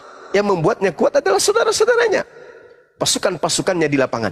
Maka yang terjadi, manusia menyesatkan sesamanya manusia. Al-Quran sudah menggariskan itu. Minal jinnati wan nas, dari golongan jin dan golongan manusia. Dari golongan iblis dan golongan orang kafir. Ini Al-Quran. Ini yang diterangkan dalam Al-Quranul Karim. Dan satu hal terakhir sebelum saya pamit ya teman-teman. Al-Quran mengatakan bahwa mereka tidak akan berhenti-hentinya menyesatkan. Nah, kemudian di dalam Bible dikatakan 1 Yohanes 2 nomor 7. Siapakah penyesat itu? Dalam bahasa Yunani disebut planos. Siapakah pembohong, penyesat, penipu itu? Bukankah dia yang pergi ke seluruh dunia yang tidak mengaku Yesus Kristus datang sebagai manusia? Dialah penyesat, dialah kemudian antikristus. Nah sekarang kita tanya dengan saudara Kristen. Wahai saudaraku Kristen, ya paman, apakah kalian percaya Yesus datang sebagai manusia? Percaya paman. Mari kita buktikan. Hari Minggu kita intip, rupa-rupanya dia ke gereja bukan menyembah siapa-siapa, melainkan menyembah Yesus. Tadi katanya manusia, tapi kok praktiknya dia Tuhan? Dia terpenjara dan terperangkap sendiri oleh dalilnya di Bible. 1 Yohanes 2 nomor 7. Siapakah penyesat itu? Bukankah dia yang pergi ke seluruh dunia yang tidak mengaku Yesus Kristus datang sebagai manusia? Dialah penyesat itu dan dialah antikristus itu. Mulutnya mengatakan Yesus manusia, tapi hatinya, pikirannya mengatakan Yesus adalah Tuhan. Mana buktinya? Lihat di gereja. Yang dia sembah siapa? Yesus. Berarti betul, siapakah planos, siapakah pembohong itu? Yang disebut pembohong adalah lain di mulut, lain kenyataan. Itu pembohong. Kristen mengatakan di mulut Yesus manusia memang. Dia datang sebagai manusia. Tetapi dia juga 100% Tuhan. Pembohong, penipu. Bagaimana mungkin cincin emas 100% dalam waktu yang bersamaan dan cincin yang sama juga adalah karet 100%. Bagaimana mungkin seekor sapi 100% seekor sapi dan pada saat itu juga dia adalah seekor ayam? Hanya orang bahlul, orang jahil, orang zalim terhadap dirinya yang bisa mengatakan hal tersebut. Makanya dikatakan petunjuk. Allah mengatakan dalam Al-Quran, wa makaru wa makarallah wallahu khairul makirin. Mereka bikin perangkap-perangkap. Perangkapnya itu sendiri memerangkap dirinya sendiri. 1 Yohanes 2 nomor 7. Siapakah penyesat itu? Siapakah pembohong itu? Bukankah dia yang pergi ke seluruh dunia yang tidak mengaku Yesus Kristus datang sebagai manusia? Dialah antikristus itu, dialah penyesat itu. Teman-teman Kristen, ya paman, Yesus itu datang sebagai manusia. Kenapa Anda tuhankan? Karena dia juga adalah Tuhan. Tuh, terbukti. Apa bukti penyesatannya? Coba kita lihat, teman-teman Kristen atau teman Islam ini buka Lukas 2 nomor 11. Cara penyesatan iblis itu sederhana. Pada hari ini telah lahir bagi kita juru selamat, yaitu Kristus, Tuhan di kota Daud. Padahal di situ tak ada kata Kristus. Harusnya yang betul adalah pada hari ini telah lahir bagimu juru selamat, yaitu manusia yang diurapi Tuhan di kota Daud. Kristus artinya apa? Orang yang diurapi. Ada nggak tanda koma di dalam bahasa Yunaninya? Tak ada. Berarti terjemahan yang seharusnya adalah pada hari ini telah lahir bagimu juru selamat, yaitu manusia yang diurapi Tuhan di kota Daud. Siapa namanya? Yesus. Berkesesuaian tidak dengan data-data berikutnya? Berkesesuaian. Karena kenapa? Tuhan tidak mungkin lahir. Berarti yang lahir ini adalah orang yang diurapin. Apakah betul Yesus orang? Yes. Betul dia diurapi? Yes. Berarti terjemahan yang betul, pada hari ini telah lahir bagimu manusia yang diurapi Tuhan di kota Daud. Tidak ada tanda koma. Tapi ini diplesetkan supaya orang-orang bisa terjebak menuhankan manusia yang dilahirkan oleh Maria menjadi Tuhan. Na'udzubillah summa na'udzubillah. Saya kira begitu sahabat-sahabat sekalian, para guru-guru saya di sini. Mudah-mudahan ada manfaatnya, utamanya untuk saya dan keluarga saya. Apa yang saya sampaikan ini bisa menjadi edukasi untuk mempererat hubungan kita dengan saudara-saudara kita Kristen, saling mengisi, saling mengajar untuk menuju kepada keselamatan yang abadi. Demikian untuk sementara. Insyaallah. Bang Zuma. Oke. Iya. Waalaikumsalam. Mbak, sebentar dulu. Mbak Mary masih ada? Silakan. Masih panjang Bang, tapi kayaknya Bang Zuma sudah mau istirahat ini. Ada Ahi Sugi, ada Ustadz Alip. Oke. Singkat saja. Penjelasannya singkat saja ya Bang. Kalau baik. Akhirin. Kan tadi sempat disinggung kalau agama Yahudi itu juga agama Tauhid. Iya. Lalu bagaimana konsep keselamatan dalam pandangan saudara-saudara Muslim tentang agama Yahudi yang mereka memang agama Tauhid tetapi tidak menerima Rasulullah sebagai nabi mereka. Iya, baik. Allah Nabi Isa dan Rasulullah ya, Isa dan Rasulullah. Siap. Jadi dalam Al-Quranul Karim surah Al-Ma'idah, Allah Subhanahu wa ta'ala kemudian datang kepada nabinya, yaitu Nabi Muhammad. Apa kata Allah? Wahai nabiku, walaqad akhazallahu mitsaqa bani Israil. Sungguh aku Allah Tuhanmu telah mengambil perjanjian dari Bani Israel, dan aku telah mengangkat 12 orang pemimpin di antara mereka. Wa ba'atsna minhum 12 naqiban. Wa qala Allahu inni ma'akum, dan aku berkata kepada mereka Bani Israel, aku Tuhan pencipta alam semesta bersama dengan kalian. Itu kata Allah, itu kata Tuhan. Lalu Allah menjelaskan kemudian, la in aqamtumus shalah wa ataitumuz zakah wa amantum bi rusuli wa azzartumuhum wa aqradtumullah qardan hasana la ukaffiranna ankum sayyi'atikum wa la udkhilannakum jannah tajri min tahtihal anhar. Itu kata Allah. Sungguh jika kamu kemudian melaksanakan ibadah salat dan menunaikan kemudian zakat serta beriman kepada utusan-utusanku, dan kamu bantu mereka dan kamu pinjamkan kepada mereka pinjaman yang baik, pasti akan aku hapuskan dosa-dosamu dan pasti akan aku masukkan engkau ke dalam surga.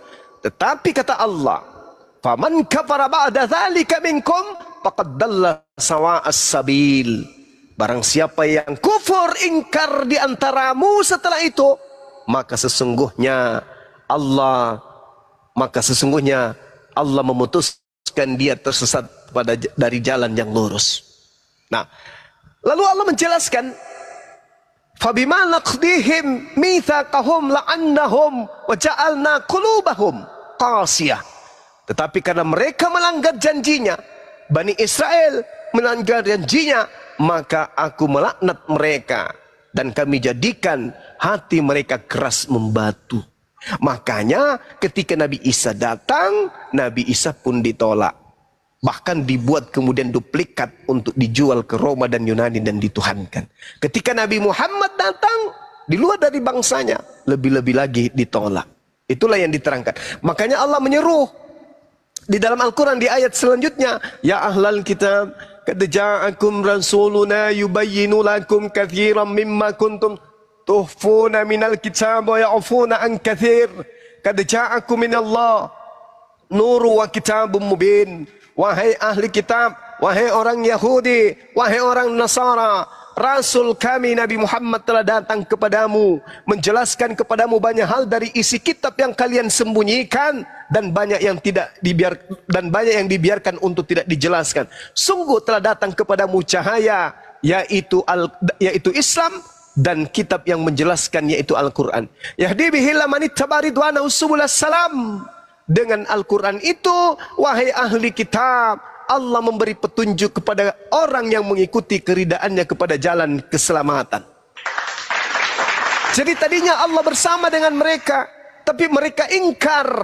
Makanya di dalam Ulangan 34 Nabi Musa berkata apa? Sedangkan aku masih hidup bersama-sama dengan kalian, kalian sudah memperlihatkan ketegaran tengkukmu kepada Allah, apalagi nanti ketika aku mati. Itu kata Nabi Musa.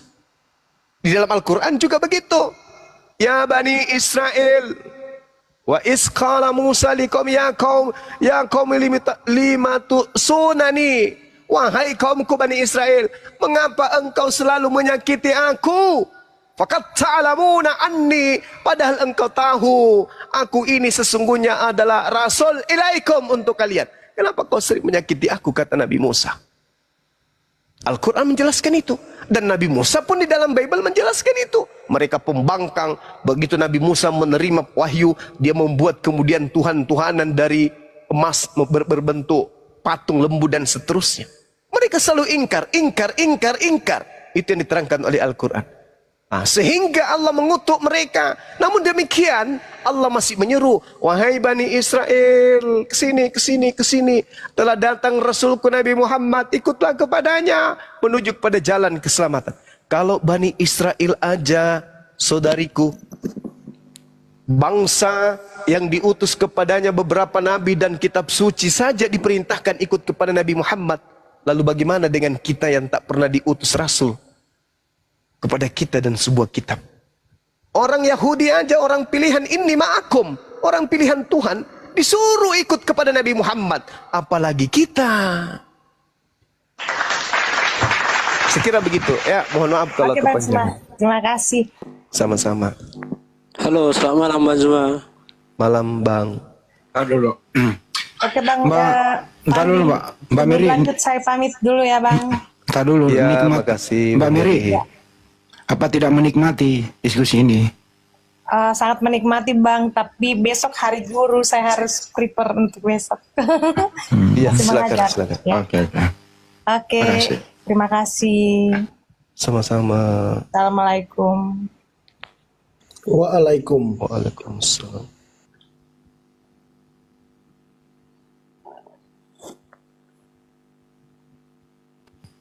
Ya Aritonang, Yup. yang tadi ya di sini yang naik kan? Iya, betul. Silakan.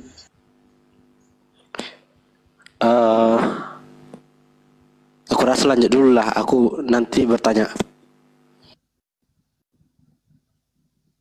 Nggak ada oten yang lain, hanya kamu yang oten. Itu Bang Riko mau apa, iklan naikkan Bang Fandi? Yo, yang mau hordeng motif tenggiri. Wis.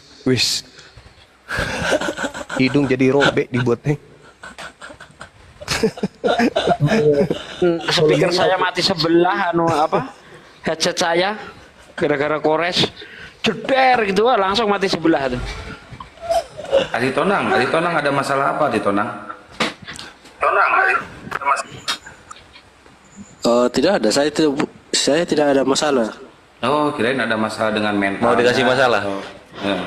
Mau nggak dikasih masalah? Silakan dek, saya bikin kopi dulu campur masako ya. Kasih kesempatan dulu itu Bang Riko. Silakan. Masalah apa itu?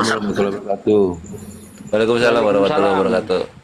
Ya teman-teman sekalian, dimanapun berada, saya Riko dari Tanjung Pandan Belitung, berjualan aneka cemilan dari Pulau Belitung, ada pempek sutra tenggiri, abon tenggiri, pletek cumi-cumi, pasir mini abon tenggiri, stik cumi-cumi. Silakan yang berminat untuk membantu kami, silakan untuk chat langsung ke WhatsApp kami ada di bio ini, atau di PT-PT kami ada nomor WhatsAppnya. Boleh juga DM, silakan. Kami akan kirimkan dari Tanjung Pandan Belitung melalui Layar Pasar Cicipat JNT. ke seluruh Indonesia, Malaysia, Singapura.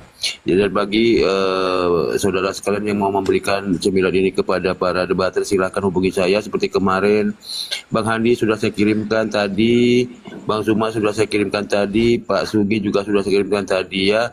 Terima kasih yang sudah membantu kami. Semoga berkah selalu hidupnya, sehat selalu dan panjang umur. Terima kasih. Bang Sugi tambahin dikit. Ya, saudaraku sekalian, saudara kita Bang Riko ini sedang jualan ya, berupa cemilan, ada empek-empek, ada sutra tenggiri, ada pletek dan sebagainya. Mohon dibantu ya, membeli cemilannya. Insya Allah dengan membantu Bang Riko kita sudah meringankan beban saudara kita. Nah, alhamdulillah, dan saya ucapkan terima kasih untuk saudaraku yang sudah berkenan mengirim cemilan kepada saya dan kepada saudara-saudara saya yang lain. Saya belum tahu siapa yang ngirim nih, Bang Riko belum ngasih tahu nih. Ya, pokoknya semoga beliau mendengarkan. Saya ucapkan banyak terima kasih. Ya, semoga Anda selalu sehat, dilimpahkan rezekinya. Amin ya rabbal alamin. Amin. Amin dari saya Pak De itu. Oh, Iya, Bang Andi. Bang Andi, kita patungan. Aku sama Bang Andi patungan. Buat Sasuke. Ya, silakan lanjut diskusi. Kita naikkan yang Kristen ya. Riko. Ya turun dulu. Hah? Apa? Kok mau turun? Udah cukup. Nah, coba-coba Ari Tonang ya, supaya lanjut ngobrol. Sini gua ngasih Ari masalah. Tonang. Gua ngasih masalah dulu, Kasih baru masalah. maju. Ari Tonang, Gas. Ari Tonang, menurut kamu Yesus itu Tuhan bermasalah atau tidak? Bermasalah juga. Bermasalah Res, gimana Res? Maju Res. Apa masalahnya Yesus? Siapa tahu kita bisa bantu. Ya bermasalahnya karena apa? Karena Tuhan Yesus menghadapi orang Romawi gitu. Oh, itu masalahnya di sana ya? Iya. Udah beres belum masalahnya? Sudah beres. Udah beres. Gimana jadi damainya gimana jadi antara Romawi dan Yesus?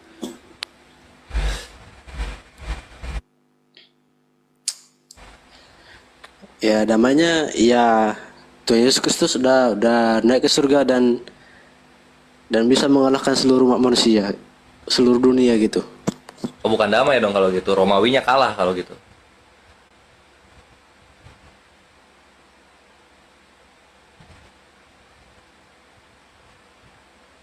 Kalau damai kan duduk di meja ngobrol. Oke, mungkin kita ada kesalahpahaman antara saya, Yesus dan teman-teman Romawi. Di sini saya mau meluruskan. Nah, itu berdamai itu begitu. Kalau misalnya dia ke langit, bukan damai namanya, jadi masih ada masalah.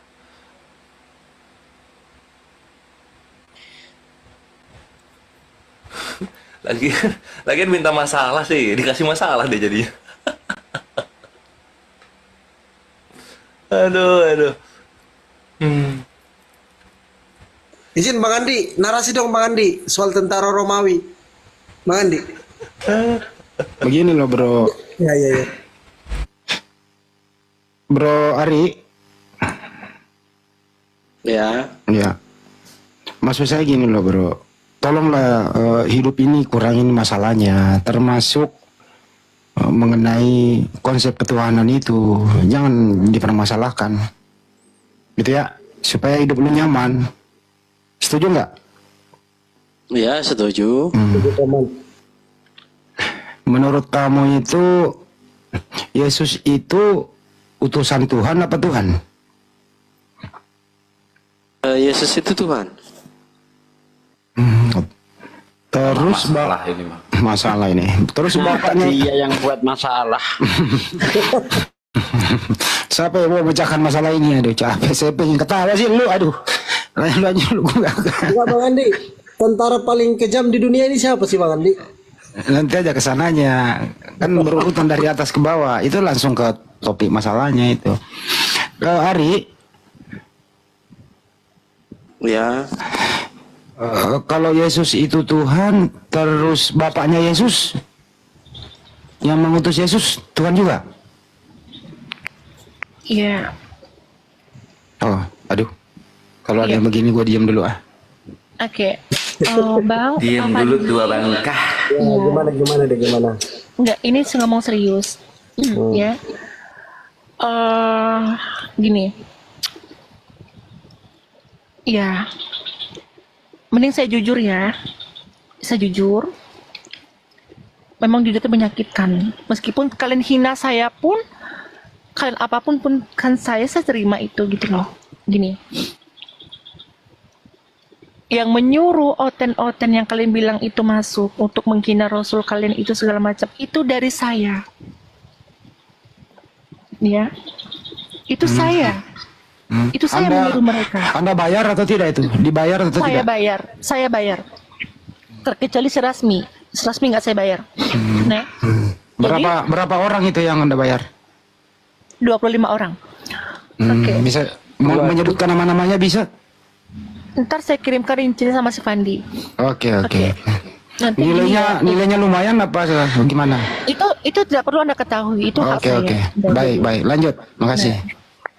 Jadi gini ya, biarkan saya berbicara dulu. Nah, gini, saya berbicara seperti ini bukan untuk membutuhkan keyakinan sebagai Kristen. Saya yakin dengan Tuhan saya. Kita punya keyakinan dengan Tuhan kita masing-masing, betul tidak? Ya, kalian yakin dengan Tuhan kalian, saya yakin dengan Tuhan saya. Cuman gini, ya mungkin inilah terakhir saya untuk masuk ke komal-komal manapun. Dan mungkin saya nggak buka TikTok lagi karena banyak habis waktu saya dan waktu keluarga saya, waktu saya habis segala macam karena mikir hal yang tidak penting. Nah, jadi kesimpulannya kayak gini. Nanti ketika saya udah nggak ada lagi di TikTok ini, kalau ada yang mengatakan nama saya, berarti itu bukan dari saya, ya. Karena tugas saya untuk menyewa orang yang 25 orang itu sudah habis. Ya, saya minta maaf sama kalian kalau saya pernah yang menghujat kalian seperti Fandi, Pak Perah, Bang Handi, Bang Bible, Bang Alif, Akang, terus Bang Zuma, dan Uni Rifa. Saya minta maaf. Ya, dan mungkin ya saya nggak mau lagi ikut campur tentang yang dianut sama keluarga saya. Mungkin nanti akan saya tutupilah itu dari keluarga saya masing-masing gitu loh. Mungkin saya nggak mau mempersalahkan kepercayaan keluarga saya tadi. Tujuan saya masuk itu kan karena itu. Karena keluarga saya seperti itu kan. Jadi tujuan saya itu pengen itu tujuan saya yang sebenarnya gitu. Dan saya nggak mau ikut campur lagi tentang apapun yang dianut sama keluarga saya itu. Udah, saya nggak mau lagi ikut campur soal itu. Dan soal si Rasmi pun, ya memang saya yang menyuruh dia juga untuk menghujat. Ya, mungkin ini ya buat Bang Zuma juga, semua orang di sini. Ya, saya nggak akan main TikTok lagi karena kan banyak hal-hal penting yang harus saya kerjakan. Saya nggak mau lagi karena ini ya adik saya yang saya sayangi juga akan terguncang gitu. Yaudah ya, salam. Olan. Ini ditanya atau turun ya? Termasuk pendeta tadi itu Anda, nanya. Turun ya. Apa maksudnya dia ngebayar orang 25 itu dari kapan? Dari tanggal berapa? Dari dulu atau baru-baru? Ya itulah yang mau ditanya tadi, tapi yang sudahlah. Assalamualaikum warahmatullahi wabarakatuh. Waalaikumsalam. Waalaikumsalam warahmatullahi. Gini, pertama buat Olan minta maaf juga ya Olan. Udah turun Udik? Ya nggak apa-apa, dia pasti nyimak di bawah. Yoga juga nyimak dan Olan juga nyimak. Pertama saya minta maaf juga. Minta maafnya bukan karena saya ini ya Olan ya, tapi saya minta maaf karena saya tidak bisa mengikuti apa yang kamu mau. Pilihan yoga itu ada pada dirinya sendiri. Saya tidak pernah mengajak yoga atau memaksa dia ataupun membujuk yoga. Bahkan saya tidak kenal yoga sebelumnya, sebelum kami bertemu di Komal ya Olan. Intinya saya minta maaf kalau ternyata apa yang dipilih yoga itu membuat kamu sedih. Tapi sejauh sepemahaman saya, sepengetahuan saya, adik kamu itu orang yang sangat mencintai kamu, Olan. Ya, yoga sangat sayang sama kamu. Apapun yang kamu lakukan, bahkan yoga sendiri mengatakan ke saya, dia tidak akan pernah marah, membalas, karena dia memang sayang sama kamu. Ya, dan ingat orang tua kalian dalam keadaan sakit. Jangan, semoga keluarga dan rumah tangga kalian semua baik-baik saja. Saya berharap juga kamu dan yoga kembali berbaikan seperti sedia kala. Dan juga buat sekolah, satu hal yang sangat penting harus saya sampaikan, jangan sampai kamu adik-adikmu membenci yoga. Gitu aja mungkin dari saya pribadi, karena yoga anak yang baik, dia sayang sama mamah kalian, sayang sama kamu, sayang sama adik-adiknya, dan dia tidak membenci kalian. Itu aja Olan ya. Saya semoga kita tidak pernah bertemu lagi dalam ruang atau Komal, karena saya tidak mau juga memancing kemarahan kamu, dan saya juga tidak mau menghadapi kamu lagi gitu.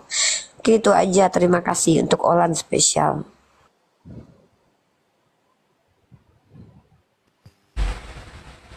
Yang jelas selama ini di Komal manapun yang terafiliasi dengan API, siapapun dia itu kami nggak pernah ada rasa dendam. Umat Islam itu pemaaf, apapun itu. Menghina personal siapapun.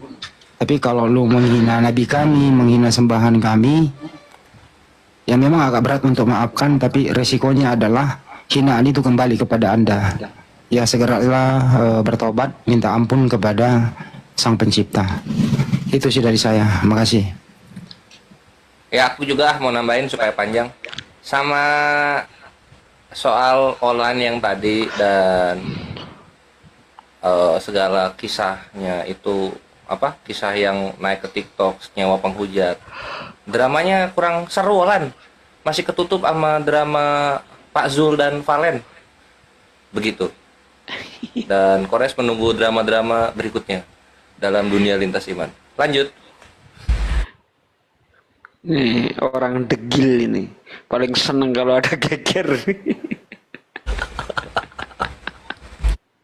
Mancing-mancing kericuan aja. Bang Kores, buah bangka kau. Apa Bang Kores? Apa? Tapi ntar. Jangan gitu. Tapi kalau ini benar kata si Olan, dia sudah membayar 25 orang untuk menghujat. Artinya dugaan kami selama ini memang terorganisir, berkelompok-kelompok tapi berorganisir, baik dari kalangan bawah maupun dari kalangan akademik. Jadi Islamofobia itu merasuki semua sendi-sendi lapisan mereka. Sekali lagi Bang Andi, nggak mau ditanya dia, internal juga mungkin dia sudah masuk itu. Jadi mulai dari kampus sampai ke bawah. Olan sendiri apa dia benar atau dia berbohong.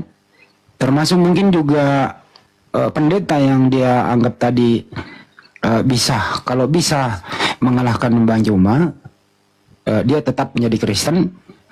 Tapi kalau pendeta ini terkalahkan oleh Bang Juma, dia akan bersyahadat. Tapi karena setelah dia tahu Bang Juma dia yang hadapi, ya pendetanya mundur.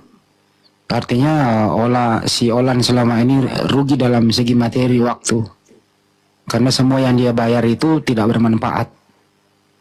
Rugi segala-galanya. Ya semoga Olan bisa minta ampun segera mungkin, agar selama ini yang dia hujat mulai dari Nabi kami, Allah Subhanahu wa Ta'ala juga Sang Pencipta, segera bertobatlah. Semoga Olan mendapat hidayah. Itu sih dari kami. Lanjut. Saya boleh sedikit ya. Silakan Kanda.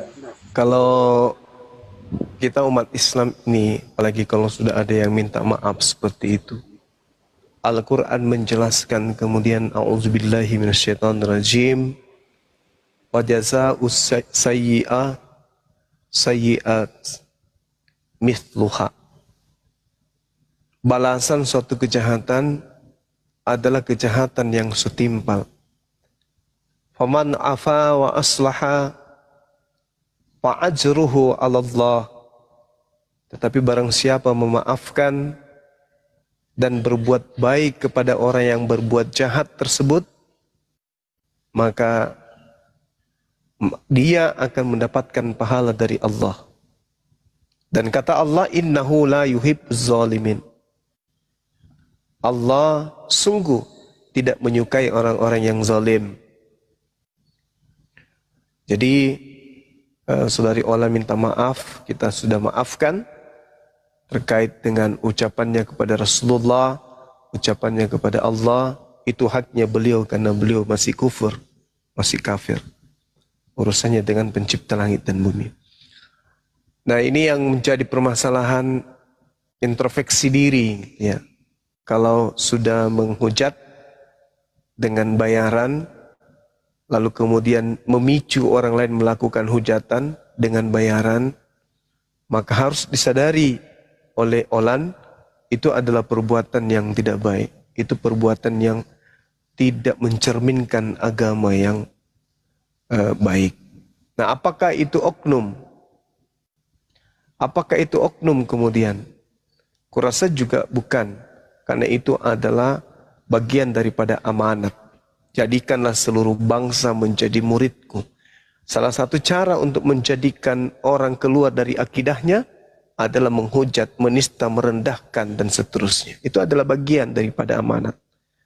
Beritakanlah Injil kepada seluruh makhluk. Nah, itu juga adalah bagian daripada metode. Jadi, ya saatnya saudari Olan ini introspeksi diri. Kalau bisa belajar Bible, perdalam lagi Bible, dan banyak-banyak belajar Al-Quran. Baca aja terjemahannya dulu. Cabut kata-katanya bahwa tidak mau lagi masuk TikTok. Karena ada masa di mana saudari Olan akan rindu untuk bicara dengan Fandi, Dinda Fandi, Bang Handi, dengan Ahisugi, Dinda Vera Estar, Ustadz Alif, Dinda Rifa, Akang, dan seterusnya. Dan bahkan mungkin saudari akan kangen dengan saya. Kangen dalam arti kata untuk berdiskusi, mendengarkan penjelasan-penjelasan saya kemudian. Jadi cabut kata-kata itu, silakan belajar. Kami di sini siap menerima Olan kapanpun itu, mau bahas apapun itu, dalam tataran yang lebih baik. Kita diskusi yang elegan, kita diskusi yang tujuannya untuk memberikan edukasi.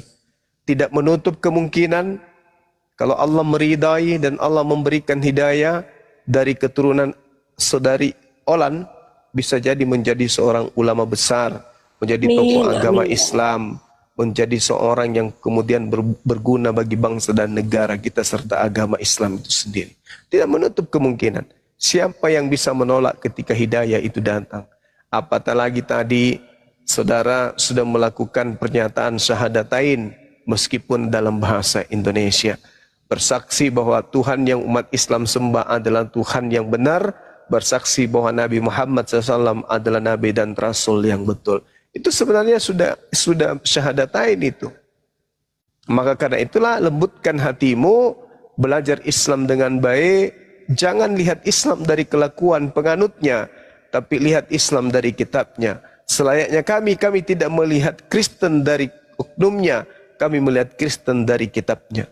Maka belajarlah untuk itu. Sekali lagi, cabut pernyataannya dan tidak akan mungkin dan tidak mau lagi masuk ke TikTok, jangan. Karena ada nanti rasa rindu, rasa kangen kepada saudara-saudara kita yang ada di sini. Ingat, Islam itu agama rahmatan lil alamin. Kami penganutnya, maka sebisa mungkin kami bisa menjadi rahmat untuk saudara-saudara Kristen. Bukan menjadi duri, bukan menjadi musuh dan seterusnya. Ya, sekira begitu dari saya. Saya juga salam kenal Olan. Terima kasih selama ini udah berdiskusi, udah berbicara, udah kenal, dan menjadikan dunia berapologet ini memiliki warna yang ya menurut saya juga unik. Ya, Anda membawa warna, Anda membawa situasi yang berbeda dengan situasi Bampol, situasi orang-orang yang munafik, orang-orang pengecut, orang-orang yang cari ria, orang-orang yang kejar tenar, orang-orang yang ingin kemudian dipuji dan hanya mengutamakan jempol dari orang-orang. Anda membawa warna lain. Oleh karena itu saya mewakili Apologet Islam Indonesia mengucapkan banyak terima kasih atas kehadiran Saudara Olan beberapa hari yang ini, dan juga seperti nasihat Dinda Rifa, jaga kemudian keharmonisan rumah tangga Olan dan adik Yoga, dan kami di sini doakan ibu supaya ibu bisa cepat sembuh, menjadi orang tua yang sehat, menjadi pengayom terhadap anak-anaknya. Demikian dari saya ya, dan mohon maaf secara pribadi kalau ada kata-kata saya yang kurang berkenan. Demikian, silakan yang lain. Bang Handi, Dinda Fandi nanti coba minta nama-nama yang beliau minta untuk 25 orang itu untuk menghujat Islam. Siapa ndak? Iya. Siapa man? Ya paman.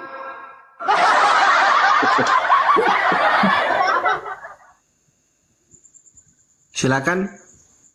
Kau ni apa? Ini Malaysia ni. Ya bang, selamat malam bang semuanya. Selamat malam. Indonesia kau? Indonesia bang. Kenapa kau tulis kau ni apa? Ni bahasa Malaysia ni. Enggak apa-apa bang, enggak apa. Lama. Kak mana kau? Gini aja bang, gini singkatnya bang. Gue cuma sebentar doang nyampein sesuatu bang gini. Silakan. Mau kalian Silakan, untuk agama saya, keyakinan saya, mau kalian katakan apapun, mau kalian mengatakan seperti apapun, saya tetap berpegang teguh kepada keimanan saya Kristen. Saya berpatokan pada satu ayat aja bang, di Matius 10 ayat 22. Gini lo bunyi. Waduh. Masuk ke dalam kau, nggak kedengaran paman.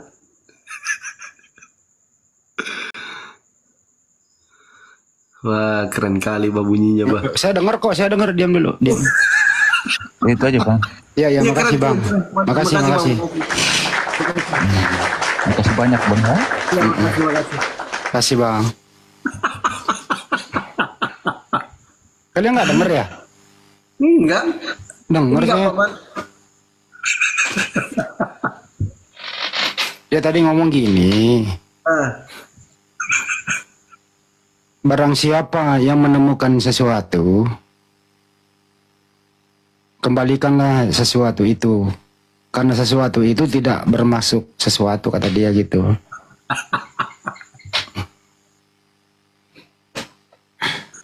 Ayo rehat yuk paman. Bang Andi, jam 2 ini. Ya silakan. Iya nanti besok lagi lanjut. Saya mau minta juga nama-namanya itu sama Olan. Saya mau WA dulu. Nanti saya kirimkan sama Bang Andi ya. Oh boleh kalau saya. Insya Allah besok malam atau siang sore ini ada kita angkat lagi STT Nias. Klarifikasi yang ketiga, ketuanya langsung berbicara. Videonya sudah saya download untuk STT Nias. Di kampusnya itu ada memang asrama di sana. Terus didatangi pihak yang berwajib. Jadi sudah ada yang berwajib datang ke tempat STT Nias. Insya Allah kita akan bahas di lain kesempatan. Itu sih. Jadi videonya sudah ada sama kami. Nanti teman-teman bisa menikmati bareng-bareng. Mantap. Izin follow dong teman-teman yang 5,7 ini, akun aku ditombak terus dong. Tolong dong di follow ini. Akun aku ditombak sama Hansip Romawi terus. Aku punya 15 akun ditombak setiap hari. Kadang satu hari itu 3 akun ke band. Aku udah punya 15 akun. Ini tolong dong di follow. Makasih follow-follownya. Teman-teman yang 5.500 orang bantu di follow ya, akun host, akun narasumber, Bang Kores, Bang Handi, juga Bang nih, Zuma. si Pandi juga sering ditombak akunnya sama Hansip Romawi. Kita baru dapat hibah akun kemarin. Karena bagi kita akun itu kenapa harus banyak? Bang Zuma harus punya banyak akun, aku punya banyak akun, kenapa? Sama Fandi juga. Karena kami sering ditombak dari belakang sama Hansip Romawi. Siapa man cantik? Iya, teman-teman di follow-follow ya, Ustadz Alif, Akang, Kian Santan, Ustadz Sugi Bibal Berjalan, Bang Kores Pera Istar, Bang Handi, Bang Zuma. Semua di follow-follow. Akunnya Nenek Lampir, Roni Rifa kan, silakan di Aku follow-follow. naik dalam akun satu lagi dong. Ada akun lagi yang mau dibesarkan. Iya, iya, boleh, boleh. Yang nonton juga ini kalau mau memberikan partisipasinya atau apapun itu, kunjungi channel kami untuk mencapai 100k dikit lagi di Handis Lebes channel. Tolong di subscribe, nonton 2 menit lah, subscribe begitu, supaya bisa nyampe 100k. Itu sih, nggak ada yang lain.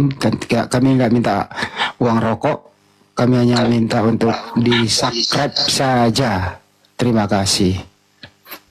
Ini dong tolong follow-follow tembuskan 1M 1 juta.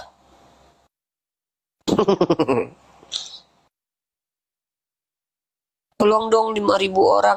Taruhlah 200-nya Oten, 5.000-nya Islam.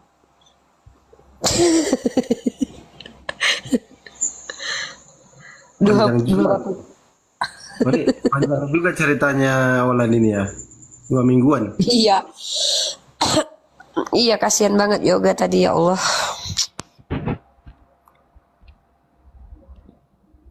Tadi telepon dia ke saya juga, Yoga.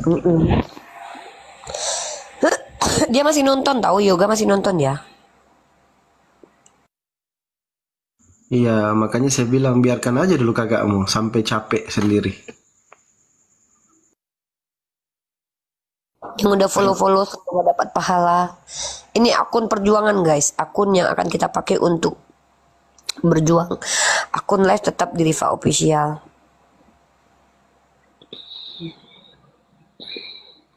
Olan berantem sama Rasmi tadi ya?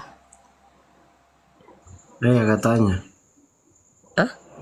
Iya katanya. Di mana? Gak tahu di mana. Di Komal. Di Indra mungkin. Masa sih?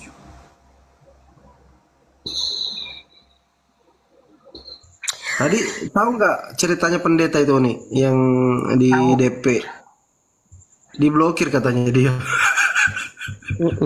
Sudah di DP. Parah bang. Tahu. Harusnya dia bayar bom lah. Iya harusnya. Tapi kalau berani juga, pastor saja tadi kan main. Yoga kalau nonton naik Yoga. Iya naik lah Yoga kalau nonton. Aku nggak bisa naikin turunin orang, Fandi. Ntar ya. Aku lihat dulu Yoga kalau ada. Nggak naik Yoga, naik Yoga. Nggak ada, nggak kirim permintaan dia. Ya nonton. Barusan ini masih ada, chatnya masih ada.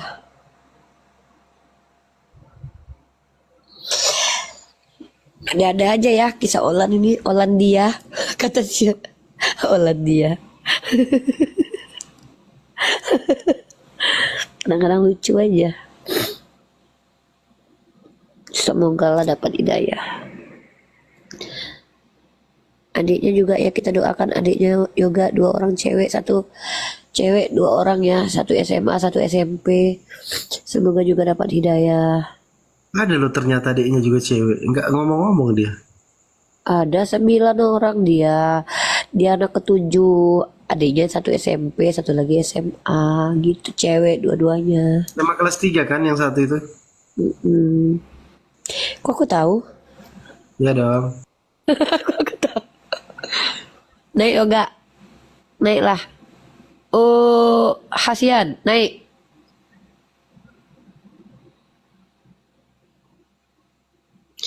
Naiklah, nggak apa-apanya. Mana ada di sini debat-debat kita. Udah selesainya debat, ya kan? Udah selesai kan debat kan? Selesai. Semoga Istirahat Mama dulu. Yoga juga ikut ya, ikut dapat hidayah. Semoga tulang-tulangnya dan tulangnya, tante-tantenya, kakak-kakaknya. Amin. Itu Olan di bawah minta naik lagi tuh. Ya udah naikin aja.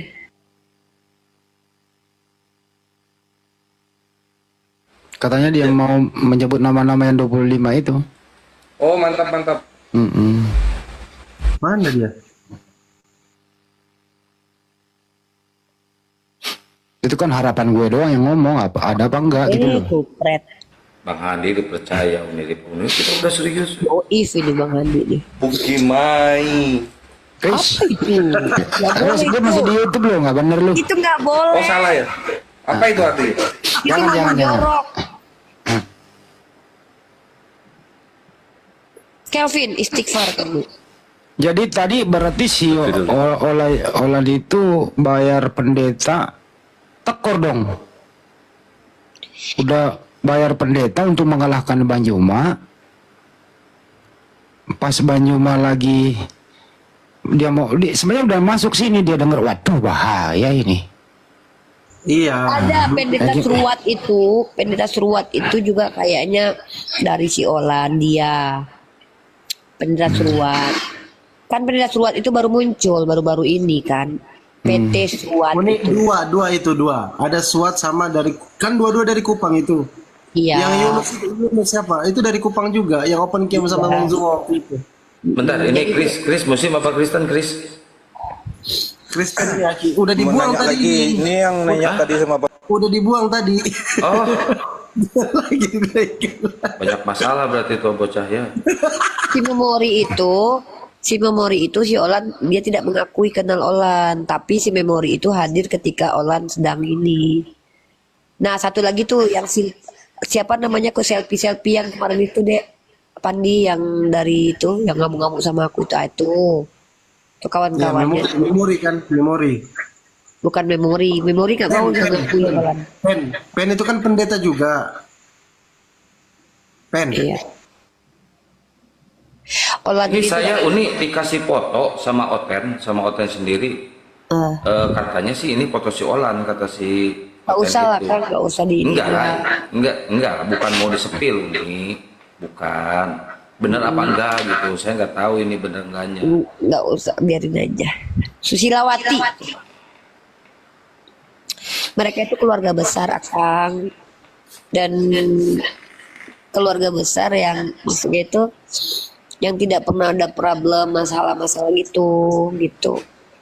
Jadi dengan mualaf yoga ini cukup mengguncang keluarga mereka karena yoga termasuk yang ini di keluarganya gitu, yang produktif lah. Kemarin ngobrol sama saya, sama Bang Pandi, sama Mbak De sampai subuh tuh. Halus banget bahasanya, nggak ada hujatan, nggak ada apa-apa tuh bocah. Anak itu sebenarnya baik, cuman karena kebencian itu tadi, dia tuh nggak terima yoga itu mualaf. Yang paling nggak terima itu Olan. Nah, sekarang kan udah tahu adiknya juga udah mulai. Ya maksudnya yoga kan dia yoga di polos ya, dipikir dia sosial media ini mungkin orang nggak nonton. Yang ngasih tahu ke keluarga dia itu loh orang sekampung dia sendiri yang nonton kita ini. Bahkan dia udah hampir kolaborasi sama Lina Wijaya loh si Olan itu. Nah gini ceritanya yang lucu. Jadi waktu itu aku kan teleponan sama Olan kan. Terus tiba-tiba ini kuhadapkan kau sama pendetaku. Aku pikir siapa pendetanya, taunya Lina Wijaya. Ya nggak berani lah Lina Wijaya masuk ke telepon aku. Lina Wijaya ketemu di Bandung aja aku tantangin debat aja dia mencret katanya. Janganlah debat-debat itu katanya. Si Lina Wijaya mau dihadapin ke aku ya pecah lah bokongnya sama aku kubuat. Enak aja. Definisi Tuhan aja si Lina Wijaya aja ngaco. Iya kaget aku kan disambungin kan aku telepon kan. Ini anak nelpon siapa ya? Lah si Lina Wijaya nih hadapi pendetaku katanya. Oh ini pendeta kamu. Itu lucu. Terus aku dikasih tahu sama si Yoga. Uni kata Yoga, si Olan udah tahu nomor Lina Wijaya loh. Dia dapat nomor Uni dari Lina Wijaya katanya. Oh berarti gini, ini analogi saya nih ya, ini asumsi bukan fitnah ya, ini hanya asumsi saya. Berarti yang 25 orang itu termasuk Lina Wijaya kayaknya. Soalnya Iya kan itu udah ada kata si komunikasi. Olan gini, kamu hadapi pendeta aku, siapa pendeta kamu kataku kan. Tiba-tiba diteleponin bertiga masih ada nih rekamannya sama aku nih apanya rekodnya. Hah Lina Wijaya kataku. Ya elah kataku. Puterin nih, coba nih, bisa nggak diputerin nih? Enggak, bukan rekaman. Maksudnya tuh aku punya buktinya gitu loh. Kan masuk itu teleponnya kan. Nggak usah lah. Jangan lupa di follow Paman. Mas Pandi, tadi waktu di WA apa di DMC apa informasinya itu tadi? Di WA Bang Andi. Hah? Foto, dia kirim foto. Chatnya pendeta. Ada Bang Zuma katanya. Ada Bang Zuma 05. Dia tidak mau naik. Tidak mau berhadapan dengan Bang Zuma. Karena hanya apa ya? Aduh lupa tadi. Hanya narasi menyesatkan kayaknya begitu dia bilang. Intinya kayak gitulah. Ya intinya gak berani lah. Dia buat alasan kan. Gitu Bang Andi. Oh, cari alasan aja. Ya. Bilang aja takut gitu ya. Mestinya si Olan marah dong sama dia. Marah gitu. ngomong dari tadi Bang Andi. Ngamuk-ngamuk Tadi kan dia. dicaci maki Bang Andi. Oh, gua nggak denger tadi tuh. Oh, sampai anjing babi gitu, sampai kayak gitu kok. Waduh, kebun binatang keluar. Iya. Dasar pastor anjing babi katanya. Bisa begitu ya. Ini Bang Meta dulu di Sabra, Bang Metra. Iya. Assalamualaikum. Minta naik tadi. Waalaikumsalam warahmatullahi wabarakatuh, Abanda. Sekalian Silakan. izin Adinda minta pendapatnya boleh Abanda? Apa itu Bang? Silakan Bang. Pertama Adinda Fandi juga berasal dari Sumatera Barat, tepatnya di Bintau.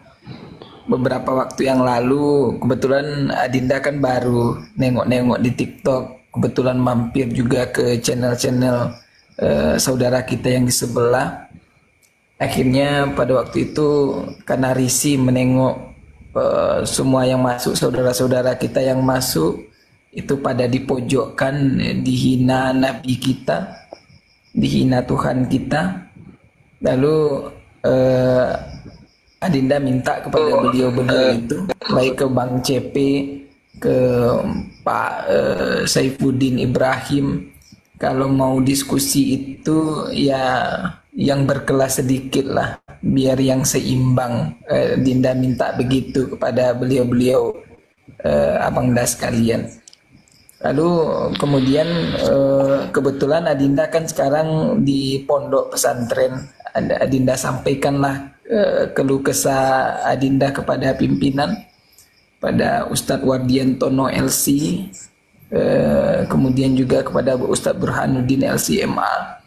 Ini kayaknya udah keterlaluan saudara-saudara kita yang sebelah. Mereka hanya sanggup bertanding dengan kawan-kawan saudara-saudara kita yang kapasitas ilmunya di bawah, sehingga ketika berargumentasi mereka bukan hanya sekedar mengalahkan mereka, tapi perang psikologi juga diajukan kepada saudara-saudara kita. Gimana solusinya Ustadz? Berkenan nggak Ustadz? Kata beliau, Ustadz Nuruddin, teman beliau yang dari Halo, udah. Kalau untuk Saifuddin Ibrahim itu, si Udin itu DPO. DPO Ya. itu nggak bisa kita diskusi sama dia, itu DPO Bang. Yang untuk si Udin. Terima kasih. Saking beraninya Bang CP di channelnya menantang begitu. Kalau kamu sempat dapat mempertemukan saya, dia nantang-nantang Bang. Oh, udah. Iya, Assalamualaikum, udah. Udah baru menonton TikTok, baru udah. Belum lama ini kakakku. Jadi gitu ya udah. Nama-nama yang Anda sebutkan itu adalah orang-orang yang sudah kami bikin babak belur ya. Jadi udah tolong kalau apa yang udah sampaikan itu sudah ada di daily aktivitas kami lah. Nggak apa-apa, nggak disampaikan lagi ya. Udah banyak-banyak nonton dulu biar tahu apa saja yang sudah dilakukan Bang Zuma, Bang Handi, Pera, Bible Berjalan gitu ya.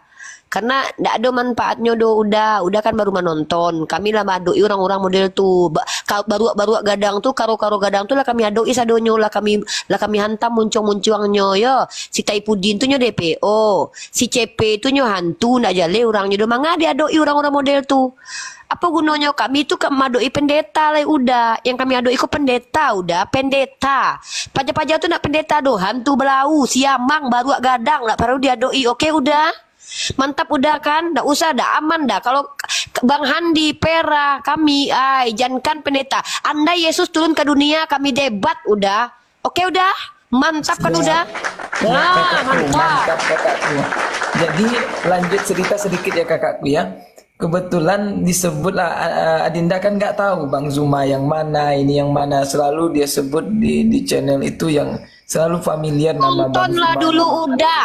Kenalan menonton dulu Calia. Di follow akun Bang Zuma, follow YouTube-nya Zulkifli M Abbas. Calia si Unirifa. Unirifa tuh manih bana orangnya udah.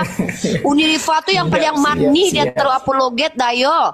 Ustadz Alif, Handi Cilebes, Pera Istar, Bible Berjalan atau Ustadz Sugi. Akang Satria. Di follow dah.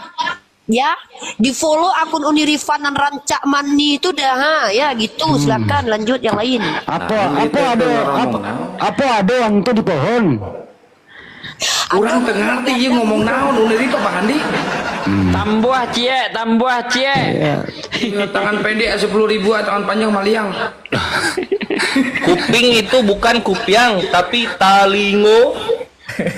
Itu talingo. Ya sudah ya. Tapi ini kan baru mendengarkan mungkin dia, jadi perlu kita apresiasi lah ya. Semangat Bang, salam semua sama pengurus pondok. Salam kami dari sini, apalagi Islam Indonesia. Siap, lanjutkan perjuangan abangda sekalian. Iya, semoga Allah memberkahi kita semua. Tiap. Jangan lupa di follow akun Unirifan yang paling manis tuh udah. Siap. Ya, makasih ya, udah ya. Coba nyanyi dulu Tongkek Membawa Rabah. Lagi live. Oke. Apa masih ada rumah gadang di Padang? Masih ada?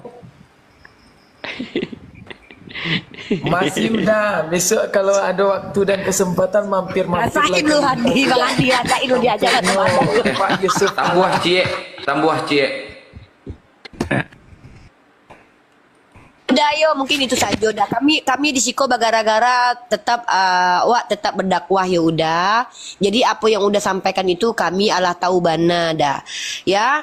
Oke udah mungkin baik itu saja. Ambo sebagai Putri Minang ya, Gadih Minang ya, Ambo Gadih Minang ya. Rancabana.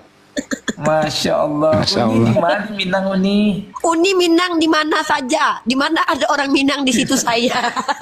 Dari Bukit Tinggi itu, Unirifa itu Bukit Tinggi. Masya Allah, dari Bukit Tinggi udah Masya Allah. Enggak, dia dulu ini terdaftar di Kelok 9.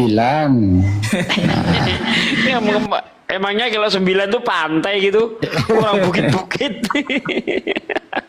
Ya mungkin mbak itu ya udah. Adonan lain awak naik kanan lain di bawah ya udah yo. Daripada udah ditombak Hansip Romawi dari bawah yo.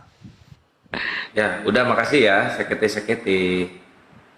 Nah, salam ya semua. Semangat udah, semangat. Hormat kami kepada seluruh pengurus pondok di sana. Hormat kami dari Masya Allah. Masya Allah.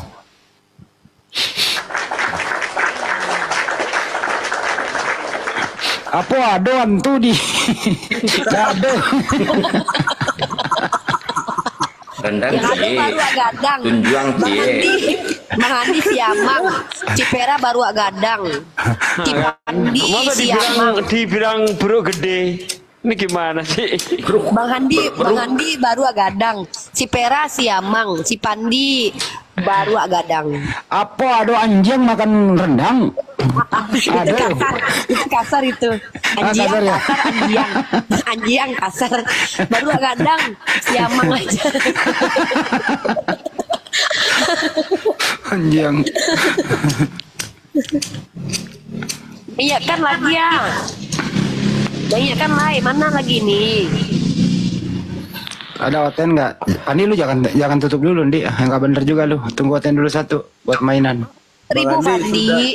15 jam lo live ini Bang Andi. Nggak ada urusan, siapa suruh lu Ada buka? urusan, aku rasain. Siapa suruh kau? Ini saya live udah hampir 6 jam ini. Sama Pak De. Rasain. Penonton saya mencapai 3.500 lah tadi. Ini sekarang masih 3.000. Keren kali ya Bang Andi. Rendang cie, tunjuang cie, tambo nasi setengah sabaraheun kabeh nauni. Kumaha ya Kang ah. Barakah mah. Bang Andi, ini kayaknya harus ditutup ini karena bos suruh telepon mau ngomong. Sambung dengan Olan, ada bos suruh telepon. Ya mangga tutup lah. Aku mau pindah room. Ya, mangga ya. Kumaha Damas sehat semua ya. Sadikap. Teman-teman aku mau pindah room di sini aja. Ya udah, yang di YouTube juga saya tutup ya live di kesempatan malam ini. Terima kasih sudah menyaksikan. Mantap.